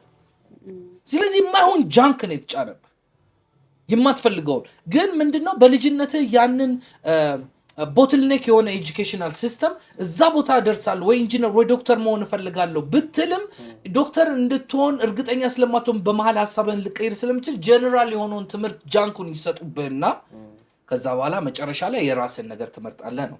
አንድ ጊዜ ሄነሪ ፎርድን ደደብ ነው አሉት። ደደብ ነው አሉት። እንግዲህ አስቢው፣ ዓለም ላይ እኮ አንደኛ የፎርድ ካምፓኒ ባለቤት እኮ ነው። አልተማረም፣ ደደብ ነው አሉት። እንዴት ደደብ ነው ትሉኛላችሁ ብሎ ከሰሰ። እዛ ፍርድ ቤት ቋቁሞት አንተ እኮ አልተማርክም አሉት። አዎ አልተማርኩም። ማንበብ አትችልም አለው። እችላለሁ እና ግን ጥያቄዎችን ጠይቅህና ደደብ መሆንና ለመሆንን እንወቅ ተባልና ጥያቄ ትጠይቅ። ስለ እንትን ታውቃለህ ሲባል አላውቅም። ስለ እንትንስ ታውቃለህ? አላውቅም። ስለ ህግ ታውቃለህ? አላውቅም። ስለ ሳይንስ ታውቃለህ? አላውቅም። ስለ ምናምን ታውቃለህ? አላውቅም። እኔ ግን የሚያውቁልኝን ቀጥሬ በስራ ያኖራለሁ። እናንተ ወቁልኝ። ከጀነራል ኖሌጅ ይልቅ ስፔሲፊክ ኖሌጅ ሀብታም ያደርግሃል፣ ላይፍንም ያስቀጥላል። ምክንያቱም ቦትልኔክ ነው። ባዮሎጂ፣ ፊዚክሱን፣ ሳይንሱንም አርቱንም ተምረህ ልክ 12ኛ ክፍል ከጨረስክ በኋላ መጨረሻ ላይ ስትደርስ አንዷን ዘርፍ ነው የምትይዛት። ስፔሲፊክ የሆነች ነው የምትሄደው። ወይ ኢኮኖሚክስ ወይ አካውንቲንግ ወይ ማኔጀር ወይ ኢንጂነሪንግ ወይ ዶክትሬት ወይ ሰም እየሆንክ ነው የምትሄደው አይደል? ስለዚህ የሆነች ቀንጭር ያለችን እውቀት ለመያዝ ብለህ ይህን ሁሉ እድሜህን ማቃጠል ፌር ነው ብዬ አላስብም። ኤጁኬሽን አይጠቅምምም ብዬ አላስብም። ይጠቅማል። ዝም ብለህ ከምትንዘላዘል ይሻላል። ምክንያቱም ስላልበሰልክ መብሰያ እድሜ እስኪደርስ ድረስ ጃንኩንም ቲዮሪ ቢጫንብህ ይሻላል። ግን ፐርፐዝ ያለው ላይፍ ከልጅነት ወላጆች፣ ምክንያቱም አገር የሚያድገው ቤት ሲያድግ ነው፣ ሶሳይቲ ሲያድግ ነው፣ ማህበረሰቡ ሲያድግ ነው አገር የሚያድገው። ስለዚህ ከቤት ነው የሚጀምረው። ቤት ውስጥ ልጆችን ማስተማር የማትችል ከሆነ ትምህርት ቤት ያስተምርልሃል፣ ጓደኞች ያስተምሩልሃል፣ ሚዲያ ያስተምርልሃል፣ አጉል ነገር ይማሩልሃል። እዚህ ወላጅ ላይ ነው ዋናው ትልቁ ጫና ያለው። ስለዚህ የሚማሩትን ነገር አንደርስታንድ እንዲያደርጉ ማገዝ መቻል አለብን እኛ። ስለዚህ እኔ ልጆቼ ኤክስ አግኝታ ስትመጣ ከ30 ተማሪ 22ኛ ወጣው አባቢ ስትለኝ ጀግና ነሽ፣ ለእኔ ሁሌ አንደኛ ነሽ ነው የምላት። ሁሌ አንደኛ ነሽ። እኔ በትምህርቴ ድሮ ኤሌመንተሪ እያለሁ 4ኛ ክፍል ድገም ተብዬ በመከራ ነው ያሳለፉኝ። 8ኛ ክፍል ደግሜ ያለው በቃ እኔ አእምሮ የከፈተው 9ኛ ክፍል ስገባ ከጎኔ የተቀመጠው ልጅ ጎበዝ ልጅ ነበር። ከሱ ጽሁፍ ለመድኩ። 10ኛ ክፍል ስገባ ትንሽ ማንበብ ጀመርኩ። ተንጠልጥዬ ማትሪክን የመጀመሪያ ተፈታኝን አለፍን። 11ኛ ክፍል ስገባ ራንክ ውስጥ ገባ። 12ኛ ክፍል ስገባ አስጠኝ ሆንኩኝ። ጅማ ካምፓስ ስገባ እኔ ነኝ አንድ ሰቃይ። ዩኒቲ ዩኒቨርሲቲ ቆንጆ ተማሪ እኔ ነኝ። ከዛ ወደ ማርኬቲንግ ማስተርሴን ደግሞ ተምሬያለሁ እና ማርኬቲንግ ስትራቴጂ ስማር ማስተርስ ዩኒቲ ዩኒቨርሲቲ ሰቃይ ሆንኩ። አዲስ አበባ ዩኒቨርሲቲ ስማር ቢዝነስ ሊደርሺፕን ደግሞ ማስተርስ ሁለተኛው ስማር ጀግና ተማሪ ሆንኩ። ምንድን ነው የቀየረህ ነገር? ታይም አእምሮ ይከፍታል። ይኸውልህ አሁን እንትን አይተሃል፣ ኢንኩቤተር ውስጥ ልጆቻቸውን የሚያሳድጉ መውለድ የማይችሉ መውለድ የማይፈልጉ መሸከም የማይችሉ እንደዚህ መነረት የማይፈልጉ ሰዎች የወንዱንና የሴቷን ዘር ይወስዱና ያዳቅሉትና ኢንኩቤተር ውስጥ ያስቀምጡላቸዋል። እያደገ እየፋፋ እየተገላበጠ ሲመጣ ስልካቸው ላይ መስሪያ ቤት እየሰሩ ልጅ ያድጋ ይሹ ጥርስ አወጣ አይን አወጣ ምናምን እያሉ ያድጋል። ካደገ በኋላ ይወለዳል። ከምን ከኢንኩቤተር ውስጥ ይወጣል። ለአንተ ታቅፋለህ። ቴክኖሎጂ እዚህ ላይ ደርሰናል። በነገራችን ላይ ማይ ፖይንት ኢዝ እነዚህ ሰዎች ልጅህን አልተር ማድረግ ትችላለህ። ለምሳሌ ቀይ ፀጉር ትፈልጊያለሽ፣ ሎጋ ፀጉር ትፈልጊያለሽ፣ ሉጫ ፀጉር ትፈልጊያለሽ። አሁን ሉጫ ረዥም ፀጉር ኦኬ፣ ጂኑን አልተር ያደርጉታል። ኦኬ ቀላ ያለች ልጅ ይሻልሻል ወይስ ጠቆር ያለ? አጀስት ይደረጋል። ጂኑ አጀስት ይደረጋል። ብራይት ልጅ ትፈልጊያለሽ? አዎ ብራይት የሆነ ልጅ እሺ፣ አጀስት ይደረጋል። አይኑ ወጣ ወጣ ያለ ትፈልጊያለሽ? ሙዱስ እንዴት ነው? ጨቅጫቃ ልጅ የሚሯራጥ ነው ሰከን ያለ ልጅ ነው የምትፈልጊው። ሰከን ያለ ልጅ ጂኑ አልተር ይደረጋል፣ ኤክስ ዋይ ክሮሞዞምስ አልተር ይደረጋሉ። ገባህ? ስለዚህ አየህ እግዚአብሔር ሲፈጥርህ ኤክስ ዋይ ክሮሞዞምና ጂን ስማርት የሆኑ የሚወለዱ ልጆች አሉ። አሁን እኔ የመጀመሪያዋ ልጄ በጣም ስማርት ነች። እኔ ፈራታለሁ፣ ሊትራሊ አከብራ። እኔ እሷ ላይ እጄን ከምሰነዝር ብቆረጥ ይሻለኛል። ምክንያቱም በአይኗ ነው የምገለኝ። አባቢ እንደዚህ ግን ለምን ታደርጋለህ ካለችኝ ማርሲዬ እኮ እዚህ ወይ ምናምን እኔ ልጅ ነው የምመስለው። ገብቶሃል? 10 ዓመቷ ነው። ከባድ ነች፣ በጣም ስማርት ነች። እግዚአብሔር የሰጠ ጊፍት አለ ይህ ላይፍ። ገባሃል? ለምን አንተ ደደብ እያልክ እስካዜና ይደበደብ ነበር ወላጆች በአባቴ አንተ ምናምን አይገባም። አባቴ በጣም ስማርት ነው። ከልጅነቱ ሰቅሎ አገር ጉዳስ ብሎ ነው የተመረቀው። አዲስ አበባ ዩኒቨርሲቲ ጉዳስ ብሎ፣ ስራ ቦታ ጉዳስ ብሎ፣ በቃ እንደዚህ አይነት ጭንቅላት አይተናናቅም ነው የሚባለው አባቴ። እና ሲያዩት እኔ በተቃራኒው ሌላ ነገር ነኝ፣ ደነዝ ነኝ። ስለዚህ ደነዝ በነበርኩበት ሰዓት መገረፍ ነበረብኝ። አሁን እንደዚህ ለመሆን ለምን? ዳስ ማይ ፖይንት። ስለዚህ ልጆችን ኤክስ ስላገኙ ሰነፍ ናቸው ማለት አይደለም። ዓለም ኤክስ ቢሰጠኝ እኔ ሰነፍ አይደለሁ። ምክንያቱም ሰው ሁሉ የሚሄድበት ሰፊውን መንገድ አትምረጥ፣ ቀጭኑ መንገድ ነው ያንተ፣ የተሻለው መንገድ ይሄ ነው። ሰፊው መንገድ ጉዳት አለው ይላል። ሰፊው መንገድ ብዙሃኖች ይሄዱበታል ይላል። ብዙሃኖች የሚሄዱበት ሲስተም ነው ያ። ግን ልክ ነው ማለት አይደለም። ለካ ይሄ ገባኝ ጊዜ ነው ስማርት የሆንኩት። ለካ ሌላ መንገድ አለ፣ ቀጭን መንገድ አለ፣ ዋይዝ የሆነ ዊዝደም ያለው መንገድ አለ።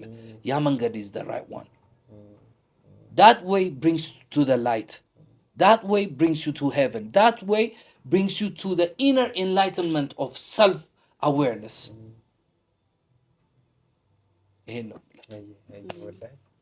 ያበደ ፖድካስት አባቴ የሚገርም ፖድካስት ነው የሰራነው።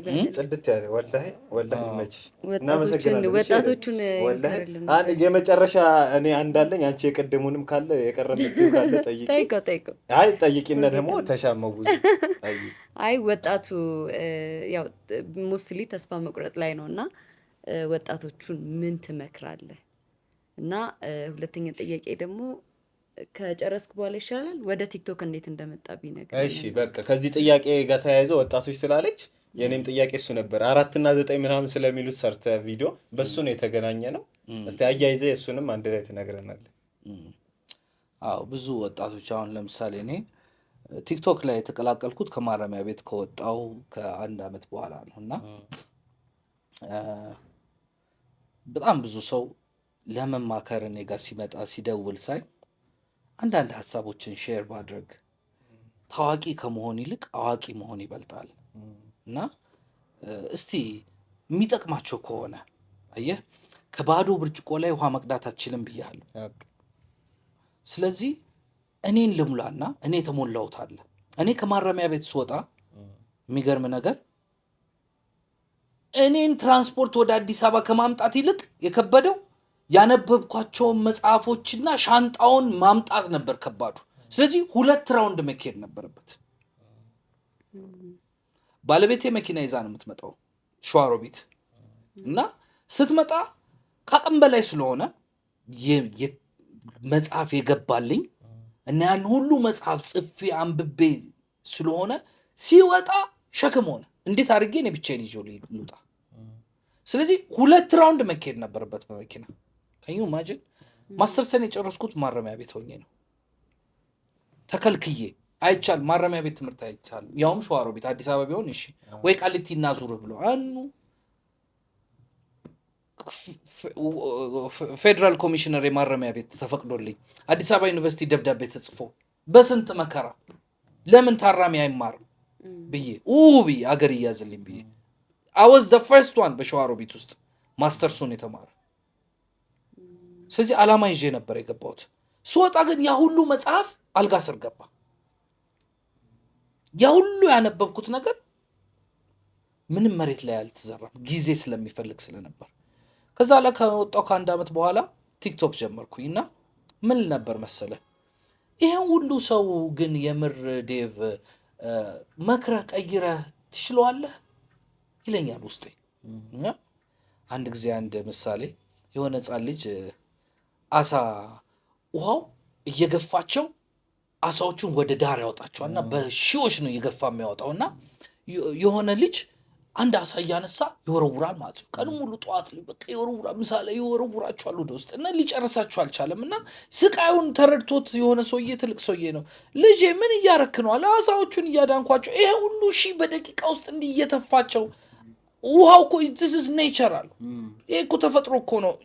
የቀሩት ይሞታሉ፣ ያሉት ሰርቫይቭ ያደርጋሉ። ይሄ እኮ ኔቸር ነው። ምን ያሰቃየ ልጄ ስለው አይ ኔቸርም ቢሆን ተፈጥሮም እንኳን ቢሆን አንዱን አሳ ማትረፍ ከቻልኩኝ ትልቅ ነገር ነው አለ። የዚህን አሳ ህይወት አሁን ይኸው እያየህ አትርፌያለሁ አንተ ታወራለህ አለ። ስለዚህ አንድን ሰው ላይፍ መቀየር ከተቻለ why not I give it a chance ማለት እኔ ቀይራለሁ ማለት አይደለም። የኔ ህይወት ማንንም ይቀይራል ማለት አይደለም። ለአብዛኛው ሙድ መያዣ ነው። እናውቀዋለን የቲክቶክን ወርልድ ለአብዛኛው ሙድ መያዣ ነው። ግን የተጎዱ አሉ፣ የሚገባቸው አሉ። ካንተ ብዙ ተምረናል ያለኝ ከ3000 ምናምን ኮመንት ውስጥ ኦልሞስት ኦል ማለት ይቻላል 99-98% እንደዛ ብሎኛል። የተወሰኑት ግን አንተ መላጣ ክብ ፊት ኢሞጂ ፊት የሚያየው ነገር እይቶ ያስቀኛል። እኔ ደግሞ ቴንኪው የኔ አባት አንተ ለካ ጅል ነህ በክብር የኔ አባት ምን አወክ ማለት ነው ምናምን ይላል። አይ አንተ ለካ አላወክም። ብታቅ ኖሮ ከኔ የተሻለ ለመስራት ትሞክር ነበር። ከኔ የተሻለ ግን መስራት ስላቃተ ነው ስለኔ ኮመንት የምታነበውና የምትጽፍልኝ። ጊዜህን ፈጅተህ እኔን ለመስደብ ጊዜህን ከሰጠኸኝ ለእኔ እኮ ክብሬ ይጨምርልኛል። ማለት ቲክቶክ እንትኑ አልጎሪዝሙ ያነበውና ስድቡንም ቢሆን እንደ አንድ መልእክት ኢንጌጅመንት ነው የሚቆጥርልኝ። ለዚህ ነው ያልሞኝ ነህ ማለት ነው አንተ። ስለዚህ ምንም ነገር ወደ እኔ የሚወረወረው ነገር ለመልካም ነው ማየው። አክቹዋሊ ቲክቶክ ያው ብዙ አይነት ሰው ስላለ ብዙ የሚያስገርም ነገር የለውም ኔጌቲቭ ነገር ቢመጣም። ምክንያቱም ጥሩ ነገር ብትሰራ ራሱ ማለት የቱንም ያህል አሪፍ ነገር ብትሰራ ከመሳደብ ወደ ኋላ አይሉም እና ቲክቶክ የተለመደ አይሁንም። ሶሻል ሚዲያ ያጠ ነፍስ ያወቀ አይነሳራ አሁን ከቲክቶክ ኢንስታግራም ይሻላል። አሁን ዩቲዩብ እዚህ ድረስ ያየ ሰው በታሪክ ሊሰደብ አይችልም። እንደው ቅር ያለው ነገር ቢኖር ይሄ ነገር አይሳደብ። እኔ እኮ ለኔ ያጠነክረኛል። አይ ቲክቶክ ኖርማሊ you makes you stronger ይባላል። የማይገልህ ነገር ያጠነክራል ይባላል። እና ወጣቶቹን ላልሽው ለቀደም ደግሞ ብሩህ አእምሮ ያላቸው ይቀየሩበታል። ማደግ የሚፈልግ ሰው የተሰጠውን ነገር የሚጠቅመውን ይወስዳል፣ የማይጠቅመውን ይተዋል። ምንም ጭንቅላት የሌለው ሰው ደግሞ ማስገናዘብ ያቃተው ሰው ደግሞ አይቶ ይስቃል ወይ ይሳደባል። ስለዚህ ከአንቺ የሚጠበቅብሽ አንድ ነገር ነው፣ ማቅረብ ብቻ ነው። የሚበላ ይበላል፣ ሚተው ይተዋል። እና ለተቸገሩ ወጣቶች እኔ ያለሁኝ ኮንታክት ማድረግ ይችላሉ። ስልክ ቁጥሬ በ0932 45 56 74 ነው። አስቀምጥላቸው፣ ከታች ያስቀምጠዋል። ይደውሉልኝ፣ እንማከራለን። ምንም ቢሆን ገንዘብ ባይኖረኝ ኤክስፒሪየንስን ሼር አደርጋቸዋለሁ። ቢያንስ እኔን እንደዚህ ብሎ የሚመክረኝን ሰው ባገኝ ኖሮ በዛ እድሜ ያን እብድ ዘመን ላይ አእምሮዬን ይቀይረው ነበረ። ግን ያ ባለመሆኑ ነው እኔ በጣም ብዙ የተጎዳሁት። በላይፍ በጣም ብዙ ተጎድቻለሁ፣ እችላለሁ፣ በጣም ብዙ አጥቻለሁ፣ በጣም ብዙ ቀርቶብኛል። አሁን ትልልቅ ደረጃ መድረስ እችል ነበረ፣ ግን በዋዛ ፈዛዛ ስላልገባኝ በሰዓቱ ወይም ደግሞ ለመረዳት ክፍት አእምሮ ስላልነበረኝ ነበር።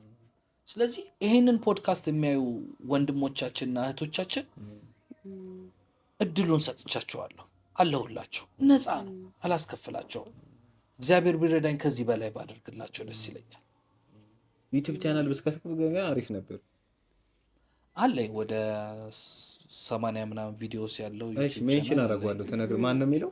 ዩቲዩብህንም ቲክቶክህንም ንገራቸው። በዚህ አጋጣሚ እሰጥሃለሁ፣ እዛ ላይ ስክሪኑ ላይ ታስቀምጥላቸዋለህ። ቲክቶኬ ትሩ ወርድ ይባላል። የኔ ፎቶግራፍ አለው እና ወደ 23,000 ምናምን ፎሎወር ያለው ነው። ገና እያደገ ነው። እኔ የምለው ነገር አለ፣ ዶንት ፎሎ ሚ ይላለሁ። ሌላው ሰው ፎሎ አርጉኝ ይላል እና ምክንያቱም እኔን የሚፈልገኝ ሰው ከኔ የሚጠቀም ሰው ካለ ነው ፎሎ የሚያደርገኝ በፍቃዱ እንጂ ፎሎ አርጉኝ ብዬ እንትን አለም። ሰዎች ፎሎ ሚ ይላሉ። አንተ ፎሎ ሚ ማለት ተከተለኝ ማለት ነው። አንተ ወዴት እንደምትሄድ አውቄ ነው፣ ምን እንደሆን ካውቄ ነው ፎሎ ማድረግ። ትጠቅመኝ፣ ትጎዳኝ፣ ታበላሸኝ ወይ ደግሞ ጊዜን ትበላብኝ ይሆን? ምንን ስላወኩ ነው ፎሎ ማድረግ? ምን ስለሆንክ ነው ፎሎ ማድረግ? አላረገም። እንኳን ፎሎ ላይክ አላረገም። ሰው ሲሞት ላይክ ደብል ታፕ ታደርጋለህ። ምን ያህል ትዊስትድ የሆነ ወርልድ ላይ እንደምንኖር ማወቅ ትችላለህ። ስለዚህ እኔን የሚፈልገኝ ሰው የተጣራ ሰው በአንዱ ቻናል ላይ 23,000 ምናምን አለ። በአንደኛው ቻናል ላይ ወደ 34,000 ገደማ ደግሞ አለ። የስራ ቻናል አለ ብራንድ ቦንዳ የሚል ቦንዳ ነው የሚሸጠው። ቦንዳ ብራንድ የሆኑ ጫማዎችን ነው የምንይዘው።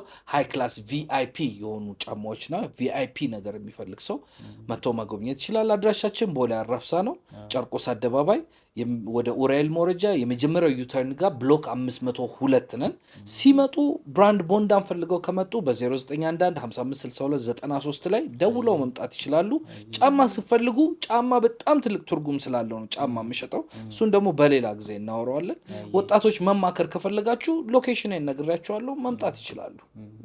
የቀረምትዋለ አይ በቃ ጊዜን ሰጥቻችኋለሁ ብሏል። ኦልሬዲ ለወጣቶች ትልቁ ነገር ጊዜ አይደል? ጊዜ ሄለን እህታችን በጣም እናመሰግናለን። ለሷማ ያለን ፍቅር ግለጽላት፣ አመስግን። ማመስገን የምትፈልጋቸው ሰዎች ለሷም አይ ኦፍኮርስ በጣም በወርዝ አሁን እንደምወዳት ተናግሬያለሁ ብዙና በቃ እኔ ያላንቺ መኖር አልችልም ብያለሁ። እስትንፋሴ ነሽ ብያለሁ። እንግዲህ እኔ ፍቅር ጀግና ሚስት ነች። እድለኛ ነኝ እኔ በጣም እድለኛ ነኝ። የማትለየኝ ሚስት ነች። የክፉ ጊዜ ደራሽ በስማ አንደኛ ነች እና እወድሻለሁ የኔ ፍቅር። አትወደኝም የምትይው ነገር ሲከፋሽ እወድሻለሁ እያልኩሽ ነው። እናመሰግናለን። ይመቻችሁ።